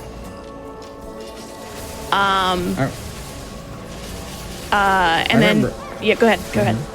I was gonna say, I remember on Twitter somebody tried to do the meme of like, Capcom telling Casey Edwards he didn't have to go that hard for the Virgil theme, and then he replied to that tweet saying, "What phone call did you hear? Because when they called me, they said Virgil is a character beloved by many, so his theme has to reflect that." And he like spent hours on it, you know, and stayed up many nights working on the track, and it was just so great to just see him respond in that way. It's like, no, I don't like your memes, sir. Well, you can tell that, I mean, he hasn't said it, but Virgil is definitely like a big influence on Casey as it is. And I mean, just talking about the lyrics, like I said, like he went into like the deep dive lore of like going into the manga and all that stuff too. So like really knew what the character needed. So some of the lyrics are from like, you know, deep dive extra cutscenes too, from like DMC4 and all that stuff too, which is really cool. So yeah, Casey found Victor Borba by searching covers on YouTube, and he found specifically his Periphery covers. And he was like, "Oh yeah, this is what I'm going for." And he stated that you should always give your collaborators room to breathe, so the magic happens. He specifically mentioned how Victor slides from notes, and Casey had written it as very short, staccato-like phrasing before. So you can see how it was like a big collaboration on like what you can do together. And it was great. Yeah, absolutely. Shout out to Periphery. That was art of. That was Periphery indeed. Yeah. It's like one of my favorite bands of all time. Yeah, it's just funny because like anytime I hear from like composers nowadays, or I'm like searching stuff and they're mildly into metal music, they'll be like, "So in middle school and high school, I got into Dream Theater, and then I got into Periphery." And it's like, well, okay, I know who you are then. Yep. So once again, Casey got really into Dream Theater when he was in high school. He started, his first instrument was trumpet, and then he decided he wanted to pick up the guitar. And Dream Theater made him want to learn the techniques of guitar, and also got him into music theory. And then he went to college for straight up a music theory degree. He went to the University of Tennessee at Chattanooga, which you can imagine what that music theory program looks like. He said it was very pencil, paper study, very classical. So if you hear how he composes all on the piano first, and when he's explaining things, he always talks about like theory, but even just enough like chord progression theory that a layman would understand it, which is really nice. So he's not going into these like crazy things, you know. He's just talking about, he's like, this is what this sounds like, and it's actually borrowed from this scale, and we use it a lot in like film composition because of that. And so he'll give you like the technical name of like what he's doing and what he's borrowing it from, but he makes it like make sense, which I think is very nice. Yeah, it's really cool. Yeah. Shout outs to him for doing that, because it's funny enough, my first instrument was trumpet, and then I went on to learn guitar, and then I went on to learn drums. But I didn't do all that. He did all that, and major props, because like learning all that stuff is really hard, even if you have like, you know, proper teachers and classes and stuff. Well, it's also different because like with piano, if you know piano as an instrument, it's very much easier to learn music theory based off of that. And like guitar, you're not necessarily learning music theory off of, because like the first time you pick up a guitar, you're not like, oh, I want to learn like scales. You're like, yo, I want to learn this like Green Day song. Let me find the tabs, or like something like that. You know? So then you're reading tabs, and tabs doesn't have anything to do with music theory. It's just little notation. Yeah. And the same thing, you know, when you have drum notation, it's half of notation. You're getting, you know, and even then it's not true drum parts.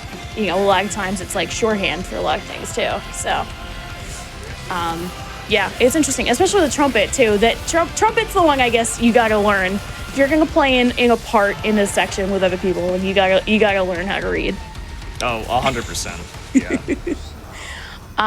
So Casey started working with YouTube companies. They're called Corridor Digital and Rocket Jump, and they worked directly with EA and Ubisoft. And he ended up writing a bunch of music for The Division. And then through that, he started working with Mick Gordon. And he worked with him on Killer Instinct, and his wife, who does Allie Edwards, who does the vocals for Double Trigger and does the vocals for Legacy, which I don't think we've heard at all. That's how he met his wife, by doing vocals for Killer Instinct, I'm pretty sure. So that's pretty cool. That is really cool. That's awesome. That this, Killer Instinct yeah. soundtrack is like often regarded as one of the best fighting game soundtracks as far as I'm aware. Yeah. This was Casey's first full job on his own, is writing this stuff for DMC5. So imagine that. Imagine you're playing a game that you've been playing, or whatever. You've been playing a game since you were a kid, and then the big company says, "Hey, we're making a new title in that series. Do you want to do the battle theme? You want to do multiple battle themes?" Just like, yeah, it's nuts. And then you say, "Heck yeah, I do."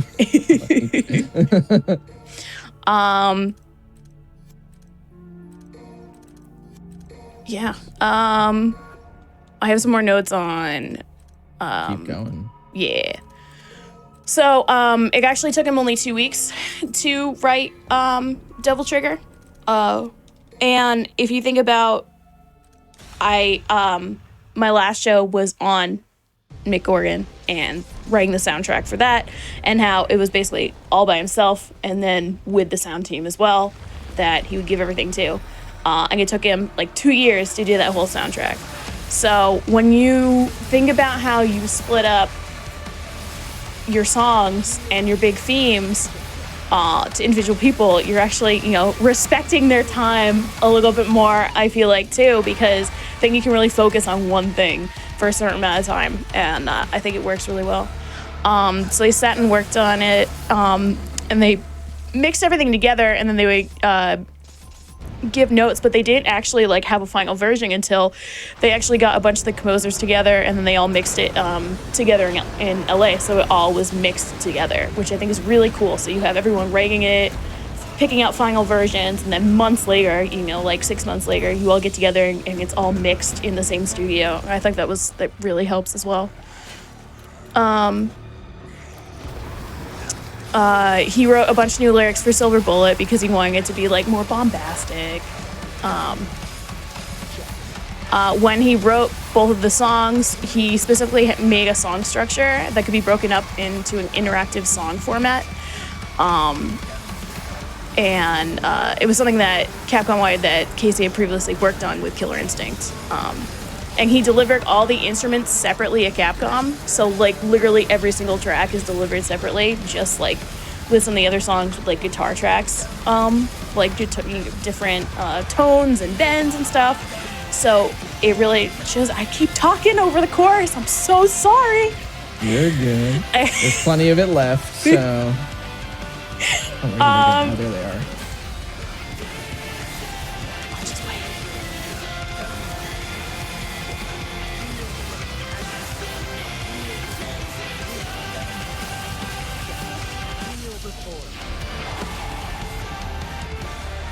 Okay, so we got some time.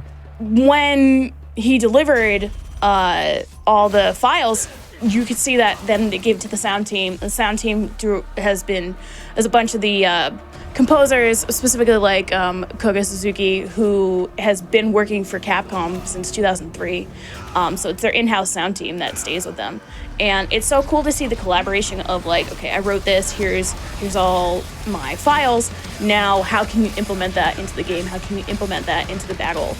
And it just creates this fantastic vibe. So, yeah. They really killed it with this soundtrack. There's a lot going on.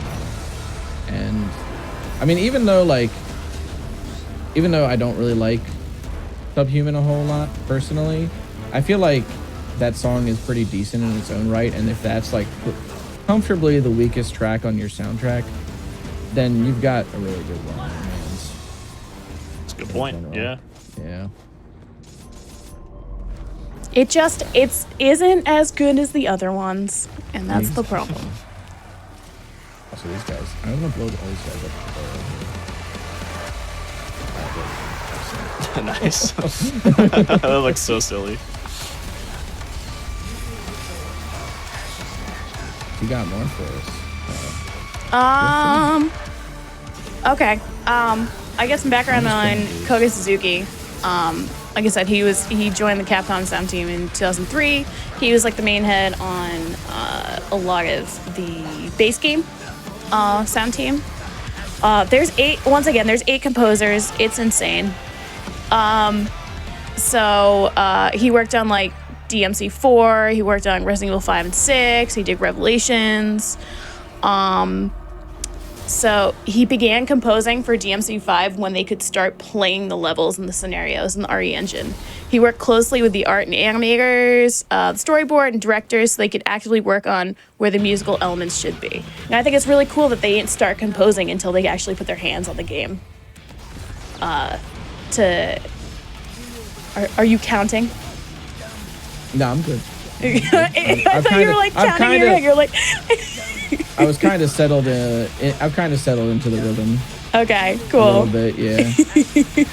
Oh no, I was a little mad because you're supposed to go into Sin Devil Trigger in this fight, and then do the finisher, and I went into it like a hair off of going into Sin Devil Trigger, so it just depleted all of them. But it's fine. Aw, beans. Yeah, beans. But he's gonna die anyway. So yeah, I just think that's a good, once again, I'm just talking about like, this is how you go about, putting time and effort into a soundtrack and doing it is like, okay, well, if combat is the most important thing that we're doing and we want to get the vibe of the game, then we're going to wait to build the sound in the soundtrack until we actually know what that feels like. And I just think that in a world where everything is rushed and kind of put out and here's a product and sometimes it's good and sometimes it's not and sometimes the music is on the back burner, this is a great example of just here, we took time and effort and got creative with it. And that's why I'm showcasing it. I mean, I think it's probably like the most important piece of Devil May Cry content in like ever, maybe. Like, of course, Devil May Cry 1 being the most important because it's the first of its kind, and that's why the series exists. But Devil May Cry 5 is very important. It's since Devil May Cry 4, there was only the reboot, and I kind of feel like that wasn't really a good way of continuing the series, as much as maybe other people think it was alright. It definitely lacks the same feel. So Devil May Cry 5 being so long after Devil May Cry 4, I mean, it's no surprise that they went all in, not just on making it a good Devil May Cry game with good combat and, a continuing story of Dante and Nero, but sound design and the music has always been an extremely popular part of Devil May Cry history. So I think that they went above and beyond. And I've said this before, if this was the last Devil May Cry game to ever come out, I wouldn't mind. Yeah, a lot of people say that. Yeah. It's really that good on all accounts. And the fact that it shows like every character as well, and gives time to every character is also nice. Well, except Lucia. Yeah. Lucia and Kyrie. Well, so speaking of Kyrie, like, it should be noted that they did not have like all the money in the world like a lot of AAA projects do. They were working with a pretty constrained budget, which is why like Kyrie doesn't have a model in the game. Like, she never appears because they didn't have the budget talking in the to model background. her. Yeah. Mm-hmm. Yeah, she's like Frozone's wife, but in Devil May Cry. Like, what a great explanation. Yes. Oh man. Okay. That's very sad. it's unfortunate. They talk but about like, her a lot though. Yeah, I mean, even in Virgil's campaign when they were making it, because it was during like the height of COVID, a lot of like the time that they were going to spend on it was a little dialed back, especially since they were converting to remote around that time too. So when we get to the last fights, there's supposed to be a Nero fight, but because of so even going into Special Edition, they had time and budget constraints due to the situation that they were in. So, and they still pulled out like some really good boss fights specifically for Virgil. And the fact that they took the time to make boss fights specifically for him, even with the limitations that they had, just really speaks to the love that the developers had for the game and the series. Because they could have just had you fight Virgil himself again, like how they did in DMC3, but they went ahead and just made content specifically for him.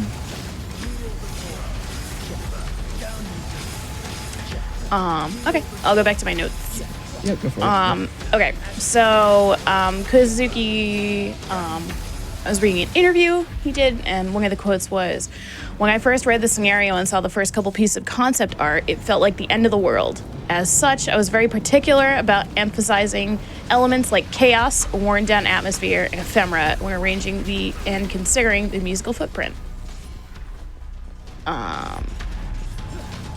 When you're entering into an encounter, the intro begins to play. Then once the first attack has landed, it kicks in the first verse. And that was all Asumo's idea, so they knew that going into it. As they were doing like the beta versions, or I guess the alpha versions, they were messing around with accessibility for the songs, for people that didn't necessarily get their style meter up so high, and that was part of the reason why the 3 battle themes have so many extra verses and different lyrics, is because they just kept asking for more and more. So they were using like the pre-production, like just like the demos that they had, and they just kept spitting out. And so when they were implementing it into the alpha version of the game, they would work on putting different verses in depending on your like how far you get into the style meter as well. So if you never really make it up the ranks, you're still hearing a different part of the song, and so it still makes it like dynamic as well for the casual player, let's say, which I think was nice. That is something I didn't even really consider, honestly, because I mean you build style pretty naturally in this game, but I mean not everybody's gonna play it, a ton, so you want them to kind of squeeze out as much as they can. But that was something that I hadn't even really thought about because I've been playing the series for so long. It's pretty neat that they did that, though. Yeah, it's nice, so it's not just like, okay, the sweatiest of players and the one that get rewarded, if that makes sense. Yeah, exactly. Do you know exactly, do you have any, numbers on how many verses and stuff were added in? Okay, well, I know for Subhuman, the original song was 3 minutes, and the full version of the song is 10 minutes. So that much. Oh, sheesh. That's a lot. That's insane. So Subhuman was the one that got the most added to it. Where he just kept sending the notes back and forth, and every time that he got more notes, he would add 16 bars. Wow. And so then, specifically for V's theme as well, what they said that they didn't leave anything on the cutting room floor. Every single lyric they came up with, every kind of different verse is all in there. Everything that they had ever written for it is in the song. That's really rare too. I feel like extremely, yeah. Yeah, that's like the first I've ever heard of something like that happening, where just like everything from concept stage to retail just had to make it in because they just needed so much. I know that Casey Edwards said that he really wanted to cut the verse and Bury the Light, the Through the Vacant Halls verse, because it wasn't gelling musically. And it's not like a specific reference to anything. And then he just ended up keeping it in, and he said like a lot of people have been like, thank you for keeping that in and all that stuff. So another version, like a lot of when you're doing production is fine-tuning your music, but with the way that the battle system works, they just wanted as much as you possibly could have in there, which is so cool. So you literally have almost 10-minute versions of the song for all the battle themes. Yeah, go from average pop punk song length to average Dream Theater song length. He really got to flex those Dream Theater influences. We are gonna like not hear any of this theme, by the way, because these guys are supposed to pretty much die like immediately. Okay. All right, let's see here. They die. Yeah, Bam. a lot of them. Jeez. Yep, they're dead. Yep. Wow. This is also why I really like this difficulty, because you really get to just see, like, it's one thing to do all this on like the normal mobs in the game, but something worth noting is that like these enemies are remixed from the hard difficulty as well. So like the waves that we're seeing and like the enemies that are introduced at certain points in the game are totally changed up, and you can still blow through this category in like an hour and a half. By comparison, when you do this category with the base cast, that's closer to like 2 hours. Virgil just, he's the DLC character. Alright, that wasn't great. I got hit while saying that. That was my hubris. Alright, hold on.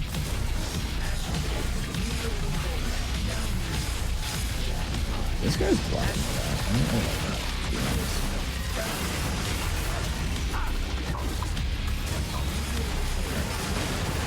Did I mention, by the way, that these Proto-Angelos, these guys right here, have like an incredible defense modifier when they turn red like this?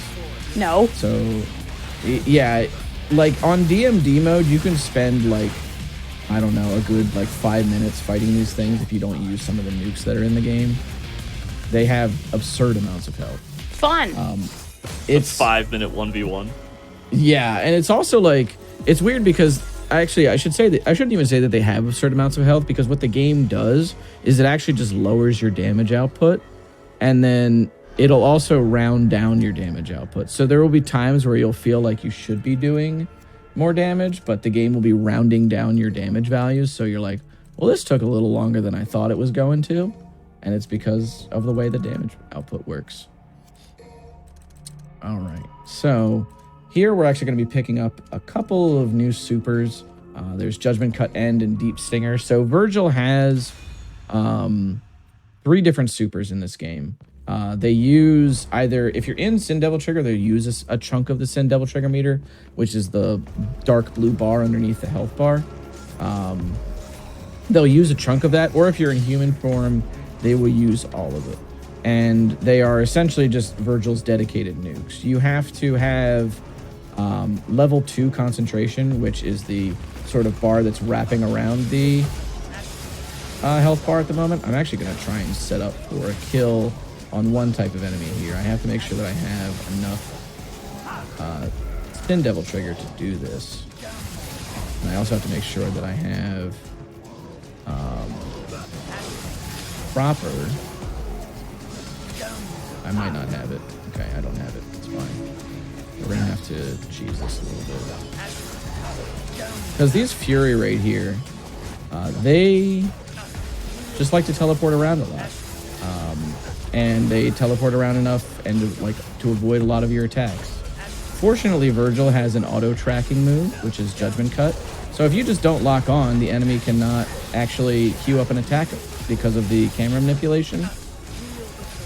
So you can just kind of do this in the corner if you actually don't get the setup. Just don't look at the dude. Yeah. Like, cool guys don't look at explosions. Virgil doesn't look at the enemy that he's killing. Because it just auto-tracks. So like, why would I bother? All right. If you have more car, go for it. If you have more notes and no, stuff. I mean, I had some questions for you, but I don't know if you go for it. were able to do that. Yeah, I want to talk about your musical background. Yeah, so where do I even begin? So I was a musician for a long time, like through high school and through college, as well as a little bit after college. I played guitar. That was, I think, my first instrument was actually piano as well. In terms of like when I was actually learning to, I guess, read music. But then I got into metal and rock, and I wanted to. Did you play get into guitar. Dream Theater and then Periphery? No, actually, my primary influence during high school was like Black Sabbath. Okay. Classic. Yeah, so indeed.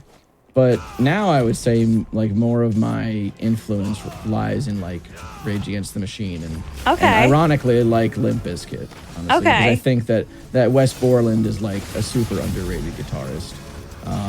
When I was writing a lot of music, I want to say during this is bad. When I was writing a lot of music during like college, a lot of what I was into like in terms of writing style was like industrial style metal. So I had like a loop station that I used for drums, and I would do things like flip the sequencing on it so that it made sort of like an inward like vacuum sound during beats, and that was like a lot of the way that I produced the songs that I was making. A lot of that is unfortunately lost to time because it was all on MySpace. Yeah. But so I don't have any of that I can show anybody anymore because my MacBook Pro that I was like, because I would have like a little recording station and then like upload that to a MacBook Pro after mastering it all, and then that was how I would upload to MySpace. I played in like a few different metal bands during high school. A lot of the focus there, like a lot of the influences there were like Trivium and like associated bands. Okay, I might actually mess this up. Never mind. I'm good. Cool. So yeah, that was like a lot of where I came from in terms of music. I've been trying to make the time to get back into music because I really want to because I think when I was in high school, I was very focused on like being a lead guitarist and trying to do like solos and stuff like that. And I think one of my biggest influences too during that time was like Protest the Hero. And, okay. Yeah. Because I was trying to do sweep picking and I was trying to do all that fancy stuff. Get a little sweaty on that, yeah. A little sweaty, just slightly. But now like I hear Wes Borland play like 3 chords, or I hear Tom Morello slide his hands across his guitar, yeah. And I'm like, this is just the peak. This is what I want to sound like now. So I like that you've gone back to like 2002 is like the peak era now. It was not what I expected, believe me. But I guess, you know what they say, taste buds change every 7 years. I don't know what the stats are for like music tastes there. Okay. Yeah, I could see that. Yeah. But okay. That's kind of my background. So what does your daily musical listening experience look like? It kind of depends on the mood I'm in. Right now, it's been a lot of hip hop. There's an artist called Rap Ferreira he's gone by like 4 different names over the years. His name used to be Milo, and then he went by Scallops Hotel at the same time. And now he goes by Rap Ferreira, which is just, his initials are R-A-P, and then Ferreira, which is his last name. And he is probably one of the most talented hip-hop artists of this generation, I want to say. So it's been a lot of him, his past and present work, as well as a lot of lo-fi. I tend to have lo-fi on when I'm like working on something, or if I'm driving to work, just to kind of get in the mood for the work day. Let me see. Oops, excuse me. And actually recently too, it's been a lot of Code Orange's discography. Okay. And Code Orange is like a very experimental metal group, for those not in the know.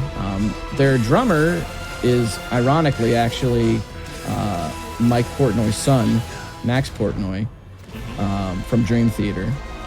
And he is a very talented guitarist. He's in a couple of different bands like Talo. And I think he was just recently added to Code Orange. But Code Orange is very, very experimental. I really appreciate a lot of the way that their motto just seems to be never let them know your next move when they're writing a song. And I really vibe with that. I think that's just gonna be able to let him kill me. So you listening in your car, going to work. Are you listening on headphones or through speakers, or what kind of your setup do you have at home? So at home, I typically listen through. It depends on what I'm doing as well. If I'm just kind of like sitting and playing games, or if I'm sitting, like if I'm labbing a fighting game, for example, I'll usually throw it on the speakers. But if I'm playing a game with somebody in co-op or if I'm streaming, usually it will be through headphones. It just depends really on where I need the audio to be. Like if I'm just kind of chilling by myself, I can just let the music kind of just rock everywhere into the air because my upstairs neighbors don't seem to mind any of my music taste. Not that I blast it, but like that's always nice of them. But I also, I think I also just prefer having the music like I guess for lack of a better phrase, like feeling the music around me as opposed to it being directly in my ears. It's just a vibe thing. I can't really explain it, unfortunately. There's definitely an argument for how music travels through space as well, and definitely how acoustics work and how your listening experience is technically meant to be in a room, and that's how we normally hear. And everything that you hear through your headphones is a room being emulated. Yeah.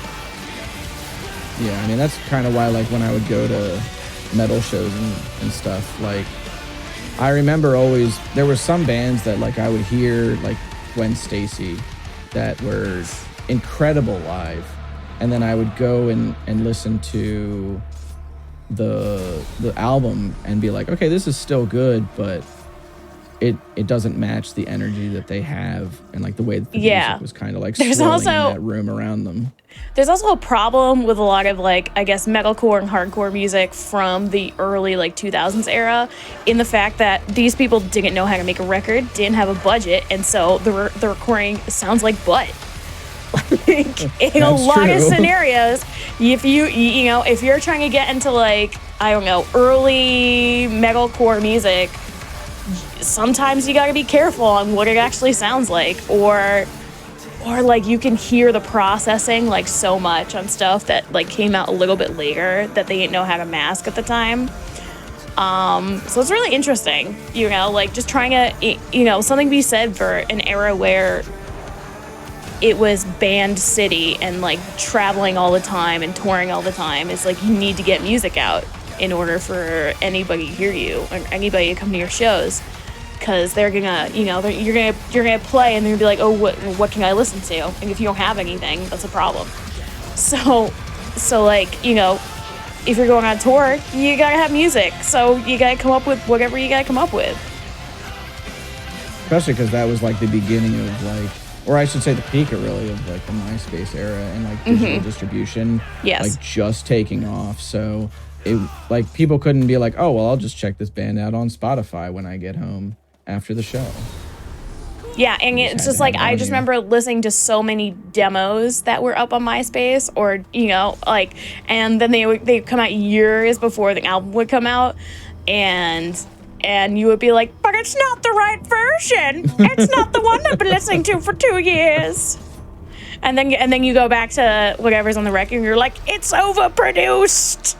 And it's like, no, it just doesn't have like a random skip from when the computer couldn't like fully press the song in it, and that makes it weird. Somebody was recently talking about like when we used to torrent a lot of stuff and how you would get like radio announcements over songs because somebody ripped it from a radio station. I remember I had a pre-release of Thrice's Beggars album, and it had in every single song it had, this is a Best Buy pre-release in it, every single song. And I remember where it is in every single song because like it was different, you know, it wasn't like 30 seconds in, it was like at some point, and hey, that's how we had to listen to it. Indeed.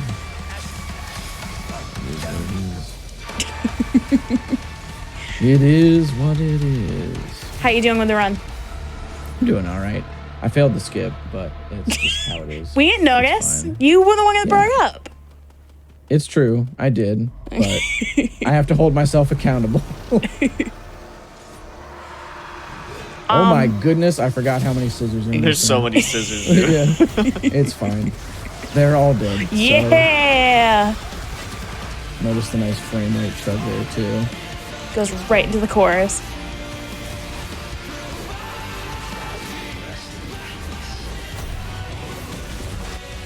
Nice. All right, they're all dead now. We can move on to the end of the level and start getting into the Dante missions. I have appreciated how much we can hear the music in this. I was not expecting to be able to hear it still over all the wubs from Judgment Cut, but he's making it work. So here we go. I think this will take them all out. Because this is Judgment Cut End. I think it's going to take them all out now.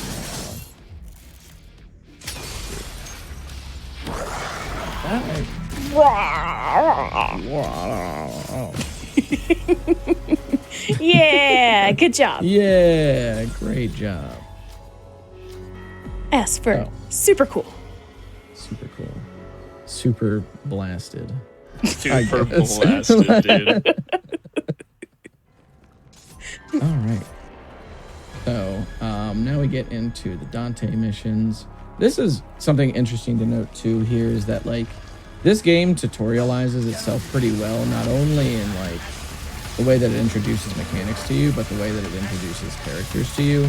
So when you go through a lot of these missions that are meant to be a character's first mission, it reintroduces like all the enemy waves over to you. So you're fighting a lot of these enemies that you fought before, but now you're using a new character. With Virgil, this is nice though, because, especially nice I should say, because you can just take all of them out because we're already stacked up for late game pretty much. Because Virgil just hogs all the money. You see, we're sitting on like 261,000 orbs, which Dante, Virgil, or Dante, Nero, and V could never afford that. This man entered the greed is good code. And you don't even spend them all on your upgrades. You only get specific ones. Yeah, man. Yep. That is correct.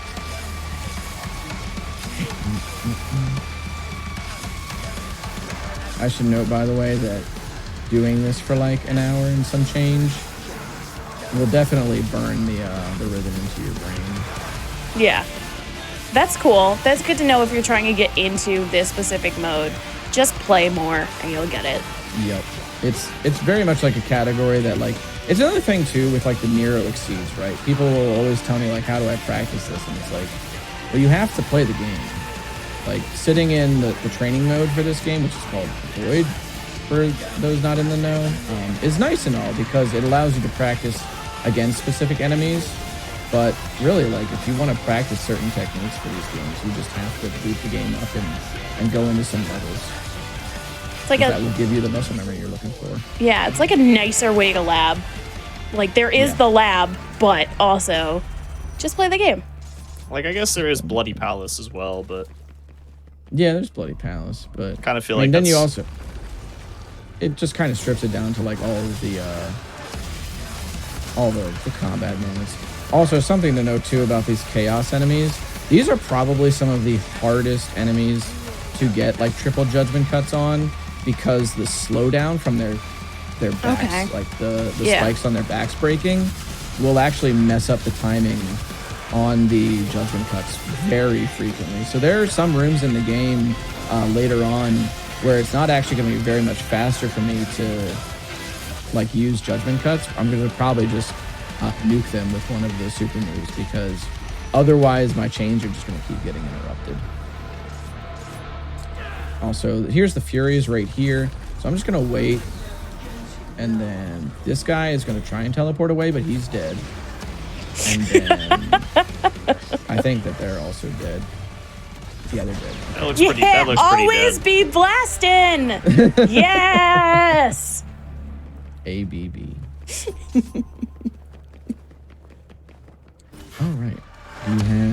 You have more that you wanted to talk about? Or? Yeah. I mean, we're talking about it a little bit, but like I know that, well, at least for me, I'm not great at that game. I have a lot of fun. I'm not necessarily awesome at styling. You know, I get the would you like to change the difficulty message quite a few times, but that's okay because the game's pretty cool. and I'm just bad.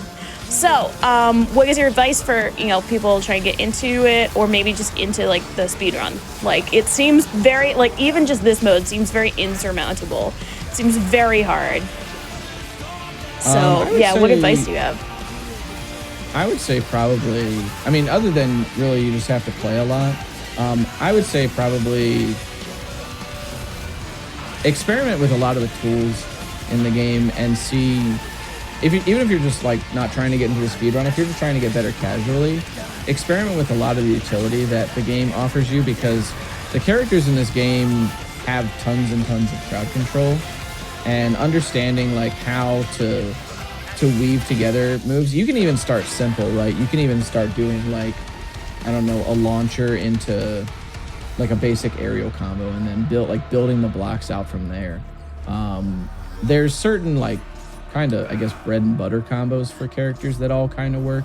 Like with Virgil, obviously you're always going to be able to do that judgment cut combo, but like with Nero or Dante, you're always going to be able to do stuff like raves into like Dante's dive kick, for example, or like a shotgun into his dive kick. There's many ways to experiment, so don't get too caught up in what the style meter's telling you, and look more at like understanding how the individual moves work and how that affects the way that you approach not only like different difficulties in general, but specific enemies, which the Void is also great for, seeing how like to stun certain enemies consistently and understanding like, oopsie,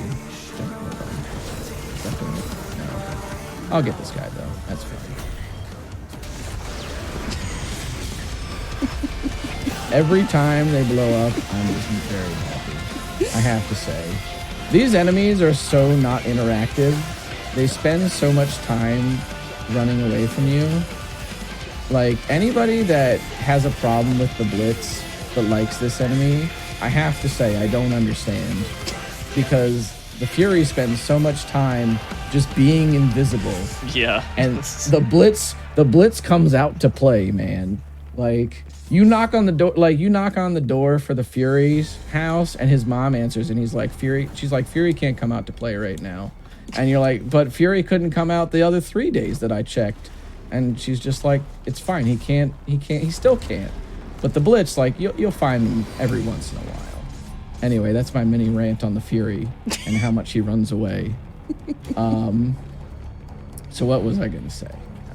I don't even remember what I was talking. Right. So, when it comes to the speedrun, there are a ton of great resources for picking up the different categories, and there are a lot of very knowledgeable people to talk to in the Discord and that stream the games as well.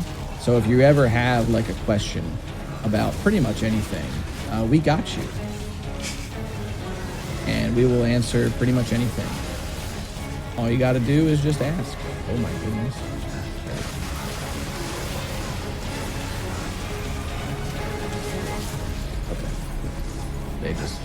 This fight, by the way, in particular, is pretty difficult because there's just 3 of these Proto-Angelos here. So I really have to make sure that I don't have too many of these enemies on screen at once. Something that people do not know about Legendary Dark Knight, the way that it's balanced in both this game as well as DMC4, is that only 3 enemies at a time can queue up attacks. Okay. But they only... But they attack so frequently, like, as soon as the other ones queue it up, like, one person finishes their attack, and then another person is already queued up. So it might seem like there's a lot that can be queued up at once, but that is just not the case. You're never going to get hit by more than 3 enemies at one time. Exactly, yeah. Mm-hmm. So you don't want it to be 3 Proto-Angelos at the same time. Exactly, yeah. So, like, if you can keep as many enemies off screen as possible, because again, enemies cannot queue up attacks off screen, you can absolutely limit how many enemies are going to attack you even further, which is something that's been the case, I believe, since DMC3, or maybe it definitely wasn't the case in DMC1. You just get shot from off screen in those games. Well, that's nice that you can crowd control a bit. It's pretty neat. I'm a fan. So here we're gonna also get blasted by Urizen again. The concentration meter, by the way, I don't think we talked about this. Basically, concentration meter is the game's way of rewarding you for playing like Virgil. You know, it makes you feel just like Batman, which is what Rocksteady intended. And so in this game, what I really like, as opposed to DMC4, they added this mechanic in DMC4. The easiest way to build concentration, which powers up like certain abilities, like you get the best judgment cuts by having a level 2 concentration. It goes from 0 to 2. In this game, you get rewarded much more heavily for actually doing things. So in the DMC4 speedrun, for example, with Virgil, you will see a runner like walk into a room with Virgil and then stand still for about 3 seconds to get full concentration, and then you just tear apart the room. Whereas in this game, it's much easier to gain max level concentration, which you need for the super moves, by actually doing things. So it really rewards you, like having a game plan when you walk into the room, as opposed to just standing still. Yeah, I was going to ask, how much is taunting actually like part of your, I guess, plan, and how much are you doing it? I would say in this category specifically, it's not as needed. There's a couple of spots where you're going to do it. All right, I think this guy's dead. I might have to use... Yep, that's fine. But like, for example, in the Nero and V and Dante section, that, like, there's a lot of sections where you will be taunting to get the devil trigger gauge higher, because depending on your proximity to enemies, you can get like half a bar of devil trigger up to like almost 2 bars. Like if you're standing right next to a boss, you will get a ton of devil trigger, and that is super important for being, especially in V's case, for being able to power yourself up. So like V, if you can get like a couple of free bars of devil trigger by taunting near a boss, then you will be able to have a couple more attacks where you can power up the animals and increase your damage quite a lot.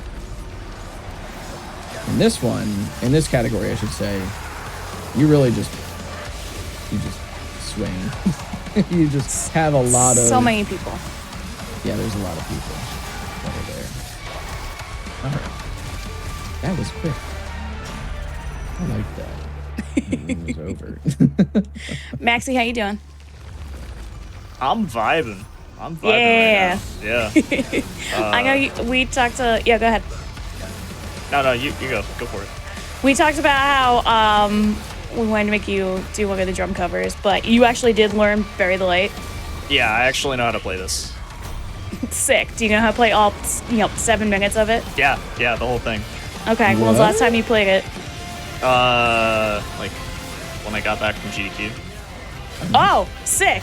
Okay, so you could totally... Just kidding. Just fire up the kit right now, dude. Yeah.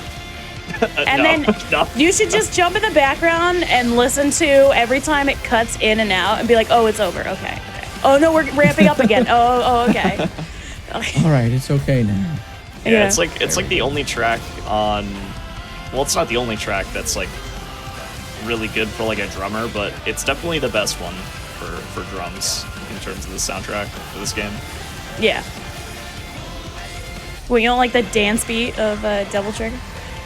See, there's a lot that you can do with like those types of songs because it's so simple. Yeah. Yeah, it's so simple that it's a lot of freeform stuff you can kind of improvise. But with Bury the Light, really the only thing you can improvise is like fills, and it's fun to just jam out to the part that was written because it's really good. Thanks. So I'm gonna buy a health upgrade here just because there's no more points in the game where we actually need to be injured in order to go faster. So I'm just gonna use that to refill my health real quick. Nice. Use a little bit of that to gain some devil trigger, or to gain some concentration there. All right, well, I messed that up.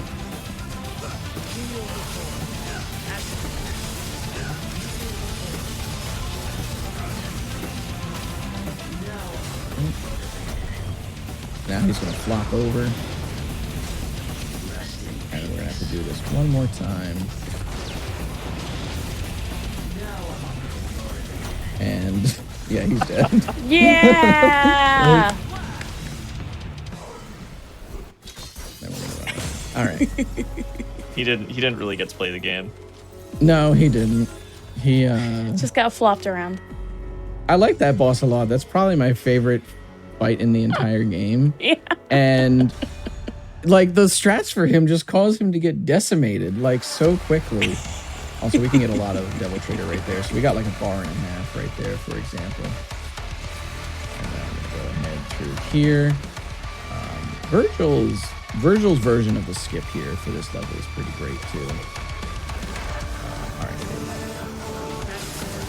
Oh, now we get to hear the intro a little bit. Yeah. Pretty great. You know what I really would have liked is if after this mission they just have a modded version of the cutscene for Faust, where Virgil's wearing the Faust hat and he does the dance instead. No. That would be great. I feel like the comedic value of that cannot Breaks be character. It doesn't make sense. That's true. It does. All right. That's fine. So this right here. No, are you continuing? Blasphemer. Just get red Indeed. orbs, yeah. Yeah, red orbs. Yeah. Yeah, So, but that was so many. red orbs. If you use the 3rd tier red orb revive, it will cause enemies to lose 50% of their max health. This is extremely powerful, especially against living things, and also on higher difficulties. So a lot of runs on like Son of Sparta and above will use this technique. At the end of this run, actually, it's most optimal to die to Dante. We will not be doing that because that's anti-hype, and we want to listen to more of the soundtrack. So we will not be doing it. But just for reference. That's how you There's end that. the run every time, is you just lose to Dante. Yeah, you lose to Dante once, and then you take half of his health, and then you kill him with the Devil Trigger that you get from that. Which, like I said, it's a little anticlimactic, so we won't be doing it. Just wanted to give that forewarning to everybody. I won't be using that, even though it's faster. Get lost.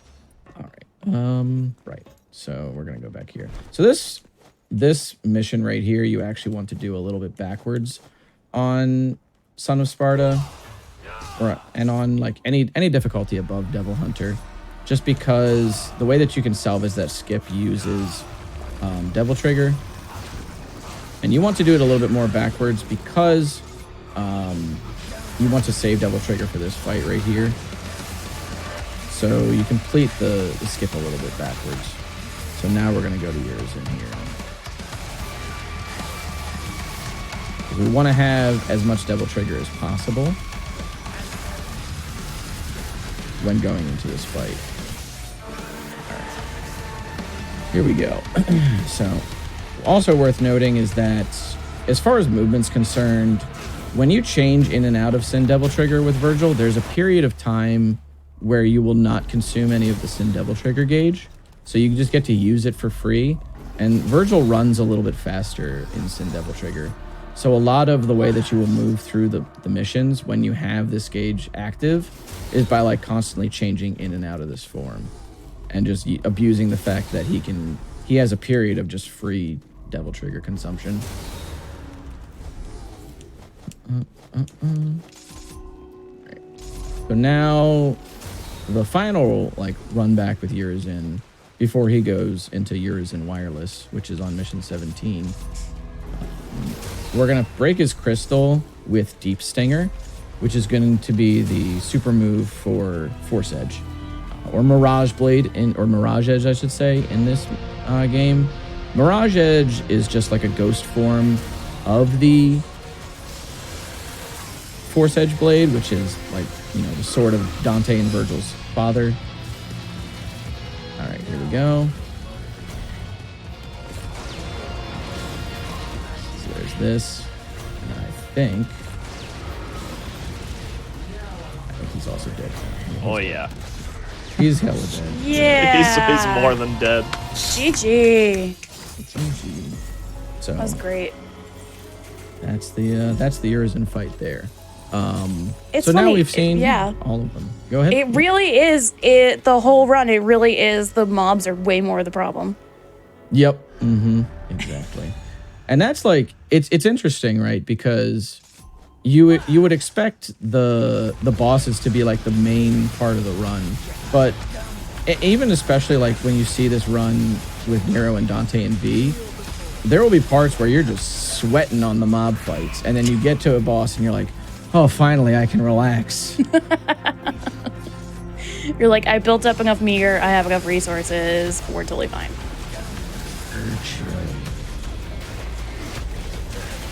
Is this a different theme for this fight? Or no, this is just okay. It's been a while since we had the theme on crazy. Yeah. So I was like, is this a different theme for this level specifically? But no, it's just Bury the Light, but in different parts. I am kind of sad that for this mission, you cannot use Virgil in co-op. But because this is like the best co-op mission in the game as well. Okay. Yeah. All right, excellent. Yeah, I mean, these floors definitely have like a Yeah. almost a bloody palace feel to them. They absolutely do. I'm gonna go ahead and just upgrade life. I forget just how much damage these things deal. Like in close proximity, it is atrocious. Hey, why not? You got the orbs for it. I got The economy is resources. crazy right now. I think there was one run that I had ended with this, that where I had like nearly 1 million orbs left over. And I was like, oh, so that's what happened. Okay. Yeah, just literally buy every ability and item ever. Yep. The only thing I think you couldn't afford really is 3 million taunt. which Oh, is right, something yeah. to, I guess, yeah. That's literally it. Oh, so I think we are also approaching the end game. Which, I mean, after mission, because the next mission is going to go really quickly, because you're also going to get to see how even when these bosses in the Mirage form are scaled to Son of Sparta mode, Virgil's still going to chew through their health really quickly. There's also been a modification to this level for Special Edition and for Virgil, where normally we would use like the kiddie scooter with V to get through it, but they actually added these grips for Virgil to just kind of sail through the level. Okay. I'm like, that's pretty neat.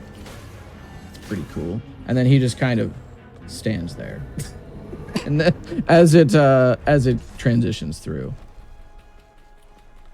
All right, and so we're gonna go in here to the Artemis fight.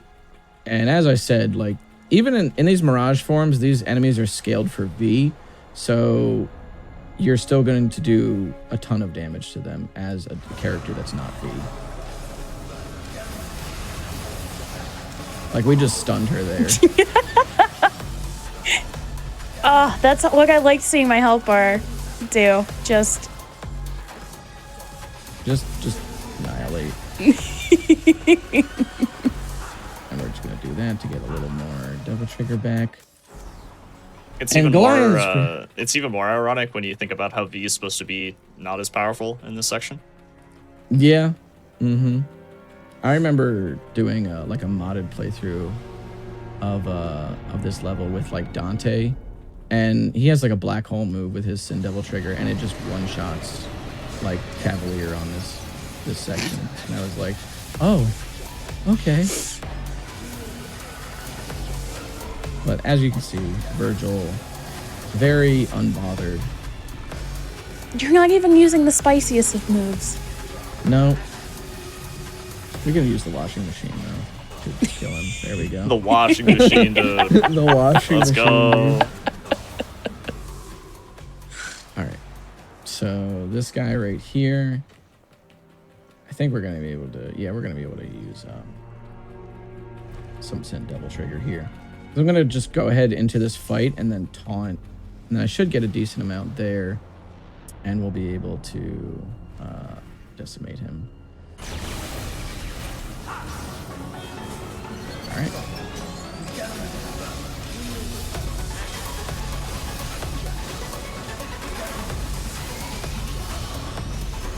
Okay, there we go.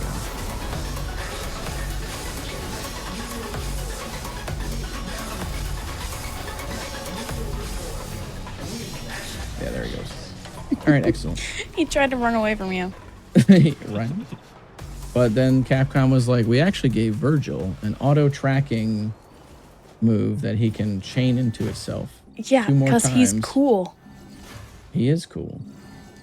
I do find it very funny that...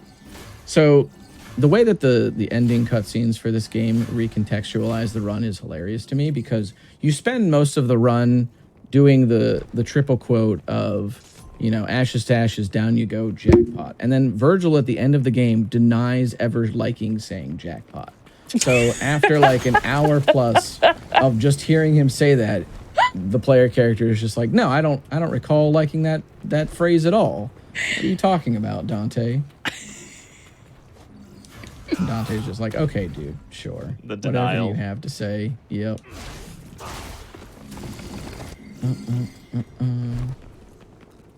All right, so now you're going to get into... It's actually, weirdly enough, it's actually faster to run here downward instead of grab those Grim Grips.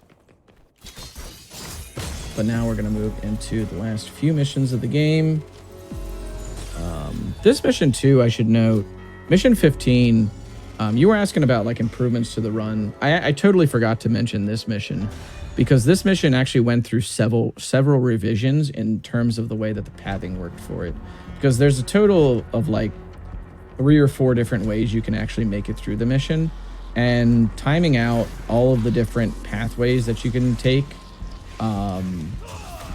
because of the branching paths was like a whole project that people had to get on board for and really figure out like, okay, where are we actually going to save time by going through? And the current version that you see here is what resulted in that.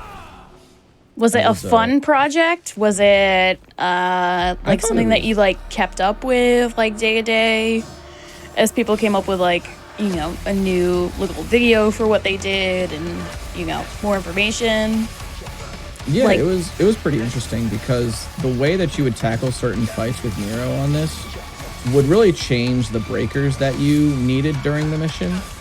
So when somebody would come out with a new revision for the level, because there were fights that are like this fight right here, for example, is taking place in a very open arena, but the fight that we used to do near the beginning of the mission took place in a very closed arena. So we would have fights that were done with like the Gerbera, so that you could shoot out all those petal rays throughout the fight, and that would just like decimate the enemies in it, and you would be brought out like right about here.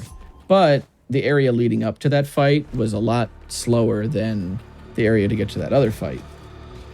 So we ended up cutting out and like redoing the breakers that Nero needed for the mission and condensing them down to, yeah, basically all we need is just the Buster Grip, because we used to have a bunch of breakers that were mapped for specific fights, and that just ended up not being the case as the missions like time save got trimmed down further and further.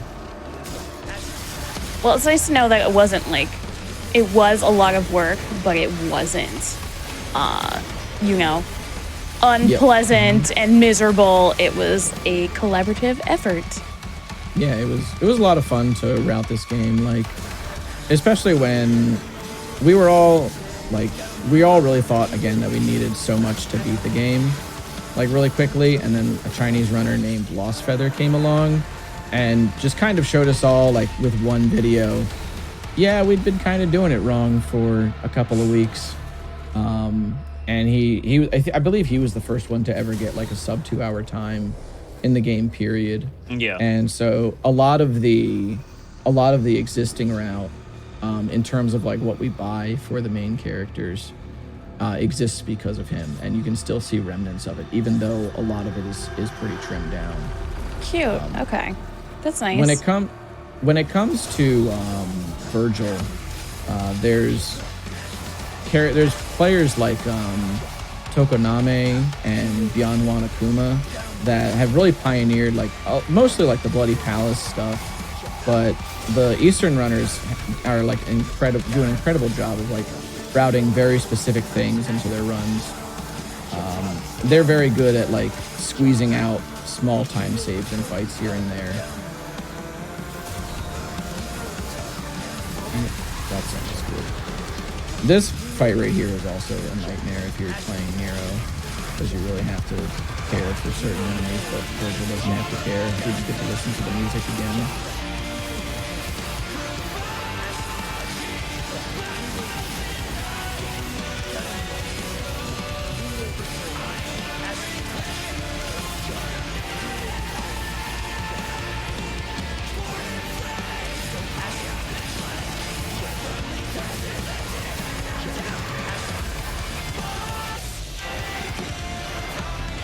I think we got to hear nearly the full chorus that time. I know. Almost We're the close. whole thing. Yeah. That was awesome. When I Now, first heard the song and I heard My Family Crested a Demon Death, I was just laughing, but also baffled because the song was so good. And it has some like quote unquote cheesy lines, but it works so well. It's an awesome testament to just like how I don't even know what I was gonna say. It's just great. It's Yeah, just really good. exactly. Yeah, It's a like, new level of great that we haven't experienced before. Yeah, I think it was also like very cool to see because Casey was coming off the back of releasing Devil Trigger, and that song, you know, as I said, kind of just blew up the internet. And when people found out that he was going to be doing the soundtrack for Virgil, or like the theme song for Virgil, it's like, is this actually going to be on the level of Devil Trigger? And he still killed it. It's ridiculous. Like it's ridiculous that as somebody that is so like storied with the entire story, like it has something that encompasses them. Because you know, like for Devil Trigger, we're like, okay, this is kind of like what Nero's about, but he's still like a young gun, you know. So like he's still that guy. He doesn't have like, I guess, as much stuff ingrained in his personality. And then for Virgil, like everything's, you know, he's deep in his own lore. He you know, we all know who he is. So to have something that encapsulates that is crazy. Yeah, and like he's got a rich history, so Yes. Yeah. And it's crazy because now when you think of Virgil, you're gonna think of Bury the Light. Like that's it. Indeed. Like, I think it's also the it's first nuts. time that he's gotten his own theme as a playable character. Like he has the boss themes and everything, but I think this was the first time that like he's had his own vocal theme, as far as you're right. Remember. Yeah. he doesn't have And one that at was- Reboot, so Yeah, that was like the big thing too, was that, you know, we were finally going to get a song that really reflected him in terms of, you know, him as a character rather than him as a boss, which was a huge change up. Which again kind of comes back to all the humanity that he displays in this game, as opposed to past titles. yeah. So Casey getting the opportunity to lean into that and draw from those sources as well is pretty awesome. Because, like, you know, as a prequel, like, Devil May Cry 3 definitely shows Virgil as, like, really the bad dude. Yep. So, and he does pretty messed up things. And then, obviously, Devil May Cry 1, he's not even himself anymore. So, Yep. jump all the way to 5, yeah, it's a huge jump and change. And it's definitely, like, it's welcome. I like Virgil more in this game. Yeah. I think there's a line that he says at the end of the game too, when he and Dante are like fighting all the hordes. This is like a Virgil's cutscene specific thing, where Dante says, "Oh, you know, if only our parents could see us now," and Virgil says, "What does it matter? We're still here, aren't we?" And for him to say something like that just totally rejects like his demon half is like so different from who he has been in the past as a character. And seeing that also reflected through the music really, really cool. Well, it's also nice because he's not totally hung up on his mom still, you know? Like, True, yeah. but once again, we're just talking about how, you know, if this was the last game, they did a good job. Yeah.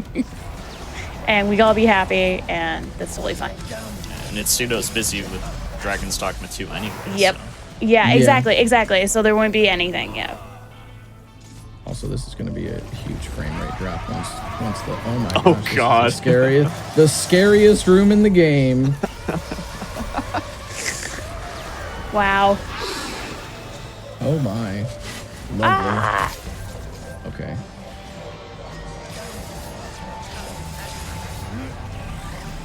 All right, I'm gonna have to do this now. The camera cheese. Yeah, the camera cheese because he didn't die in The super, yeah. the other stuff.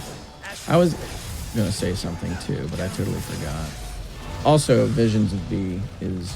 I really want to read that manga at some point because I feel like it would also give a lot of insight because it actually explains why like V doesn't ever have Phantom as a summon.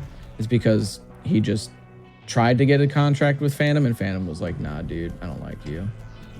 And V was like, all right, and then just killed him. Like, Nah, son.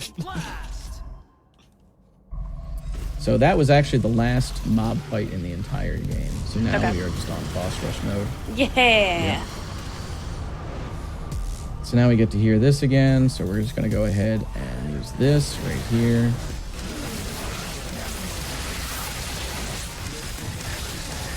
So from here on out, we're basically just like playing on Son of Sparta mode. And then he's dead. See, Cerberus's mistake was having all 3 of his heads be hitboxes. You know, that's true. It's true, man. It's true. Thought he would have learned from DMC3, but nah. No. He unchained himself from the wall at least. True. He learned there. All right. So here we go. As we're going into stuff, I don't know if you wanted to do. I know we have a couple fights left, but did you want to do some shout outs and talk about your streaming experiences and all that stuff? Yeah, absolutely. I just kind of wanted to shout out the Devil May Cry community. It was like Loner Hero, Scruffington. Y'all know who you are. And if you ever want to get into running any of these games, I am pretty accessible. If you want to learn DMC1, Maxi's pretty accessible. We will answer questions. Well, I don't want to speak for Maxi, but I assume. Yeah, I'm cool with that. I mean, our Discord is definitely the place to go to for sure as well. Yeah, there's always so many people like running all of the games, especially like DMC1 and DMC3. Those are definitely the games to like get into right now if you're looking to run some Devil May Cry. Excuse me, game. I'm trying to talk to you, game. Okay, thank you. So I stream at DE Cosmic, twitch.tv/DE Cosmic, and I run a lot of action games. I mostly run Devil May Cry, but I've run a bunch of other ones like Chaos Legion, Chain Dive is one, Gungrave, and Vanquish, and a few others. But Devil May Cry is like what got me into speedrunning, and I can probably pretty safely say that I will be running these games for as long as I am speedrunning. And you can also find me on YouTube at youtube.com/@DECosmicRuns. That's it. Watch this man play Dirge at GDQ. Yeah, that's right. He was playing Well, Uber Dirge and good. dude, I think we were in that practice room until like 3 a.m. playing Dirge of Cerberus. That was a great time. And then teaching Jaxler Chain Dive. Chain Dive. Yeah, that was awesome. Man, GDQ was so good. Such a It great was. time, I'm gonna too. get a good time. Yeah, awesome. Maxi, if you have pluggables that you want to plug. I don't run Devil May Cry very often anymore, but I run a lot of other cool things, you know, so I stream all the time over at my channel, twitch.tv/MaxiLobes, but yeah. you want to see more Devil May Cry, Cosmic's definitely the one to go to. Yeah, I'll probably be streaming a lot of. I'll probably be going back to this game quite a bit, as well as DMC 3 and 4 are probably in the tank at this point. Those are going to be the main ones that I want to improve my time in. Probably won't be running a lot of Virgil. I prefer the run for Nero, Dante, and V, but I do run a decent amount of Virgil because he is a lot of fun. How are we gonna do this, bird? Good move. Alright, we're just gonna do this. That's fine. I will accept this fate.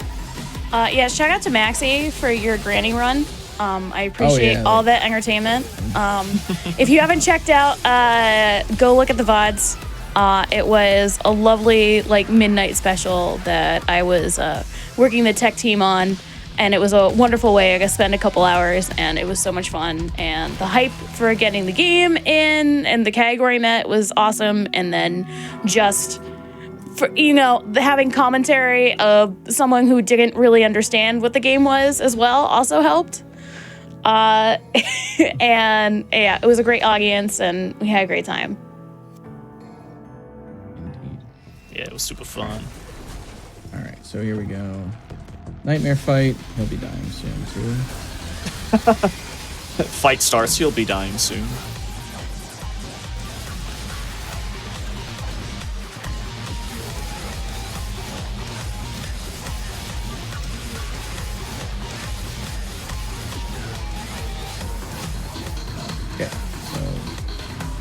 There's the one phaser right there, and now we'll get into the Dante fights. I am going to wrap up the first fight pretty quickly by using the death manipulation, but the second fight we will be letting rock.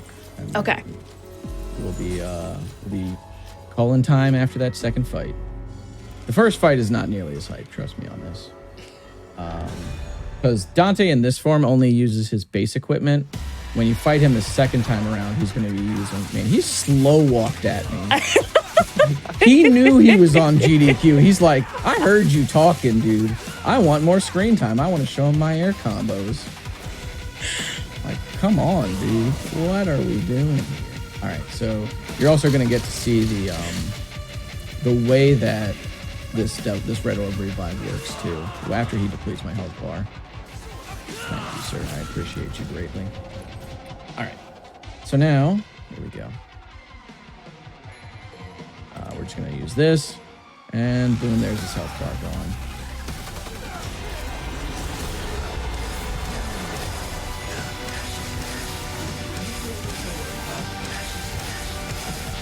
All right, cool. Yeah. So now, here's some Bury the Light. I'm just gonna be quiet. Yeah.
Uh-oh. I gotta get out of here.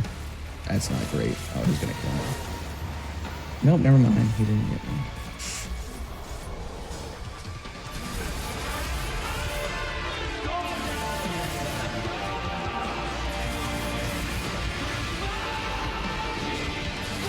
Time. Yeah. All right, yay. GG. So I almost died there, but after all of the times that the song had gotten cut off during the run, I wanted to make sure that I didn't kill him too soon. So there we go. Okay, so Yeah. time. Yay. All right, so Yeah, what a great way to end it. Yeah. I've already said my piece, so Cara, take it away. Okay, yeah. I just wanted to say thank you for everyone that's tuned into Face the Music. As you know, we're taking a bit of a hiatus for a lot of the Hotfix shows. So we're not sure if a lot of the shows are coming back or when they're coming back, and we're changing things up coming up soon. So we're doing a bit of a little like rerun programming for now. But I wanted to just say to everyone, like, thank you for tuning in. This is literally proof of if you gotta go for it. You gotta shoot your shot. I had a 10-minute conversation and sent an email, and then I got this show. And that's nuts. I had a cool idea. I think it was cool, and pitched it, and this is what happened. And I got to hang out with some really cool people, talk about some soundtracks, talk about music, which I love. And I appreciate all of you that tuned in and everybody that came to my show. I will be streaming more. I'm on twitch.tv/Caraisamime. Feel free to come hang out and ask plenty of questions about music and all that fun stuff. But thank you for the experience. I had a great time, honestly. I'm happy I got to bring like a quote-unquote niche subject to the roster, and I hope to see everybody very soon. But thank you, and then also tune in tomorrow for our last batch of shows that we have coming up. So we have Parallel Universes is coming up. It's at 10 tomorrow. I got to hang out with Helix so much at GDQ. They're amazing, and they're playing Smash a bunch. So go watch speedruns of Smash, I guess. Will be really cool. But once again, thank you all. Thanks for tuning in. Continue to support the channel. We appreciate it. So thank you very much. Have a great night.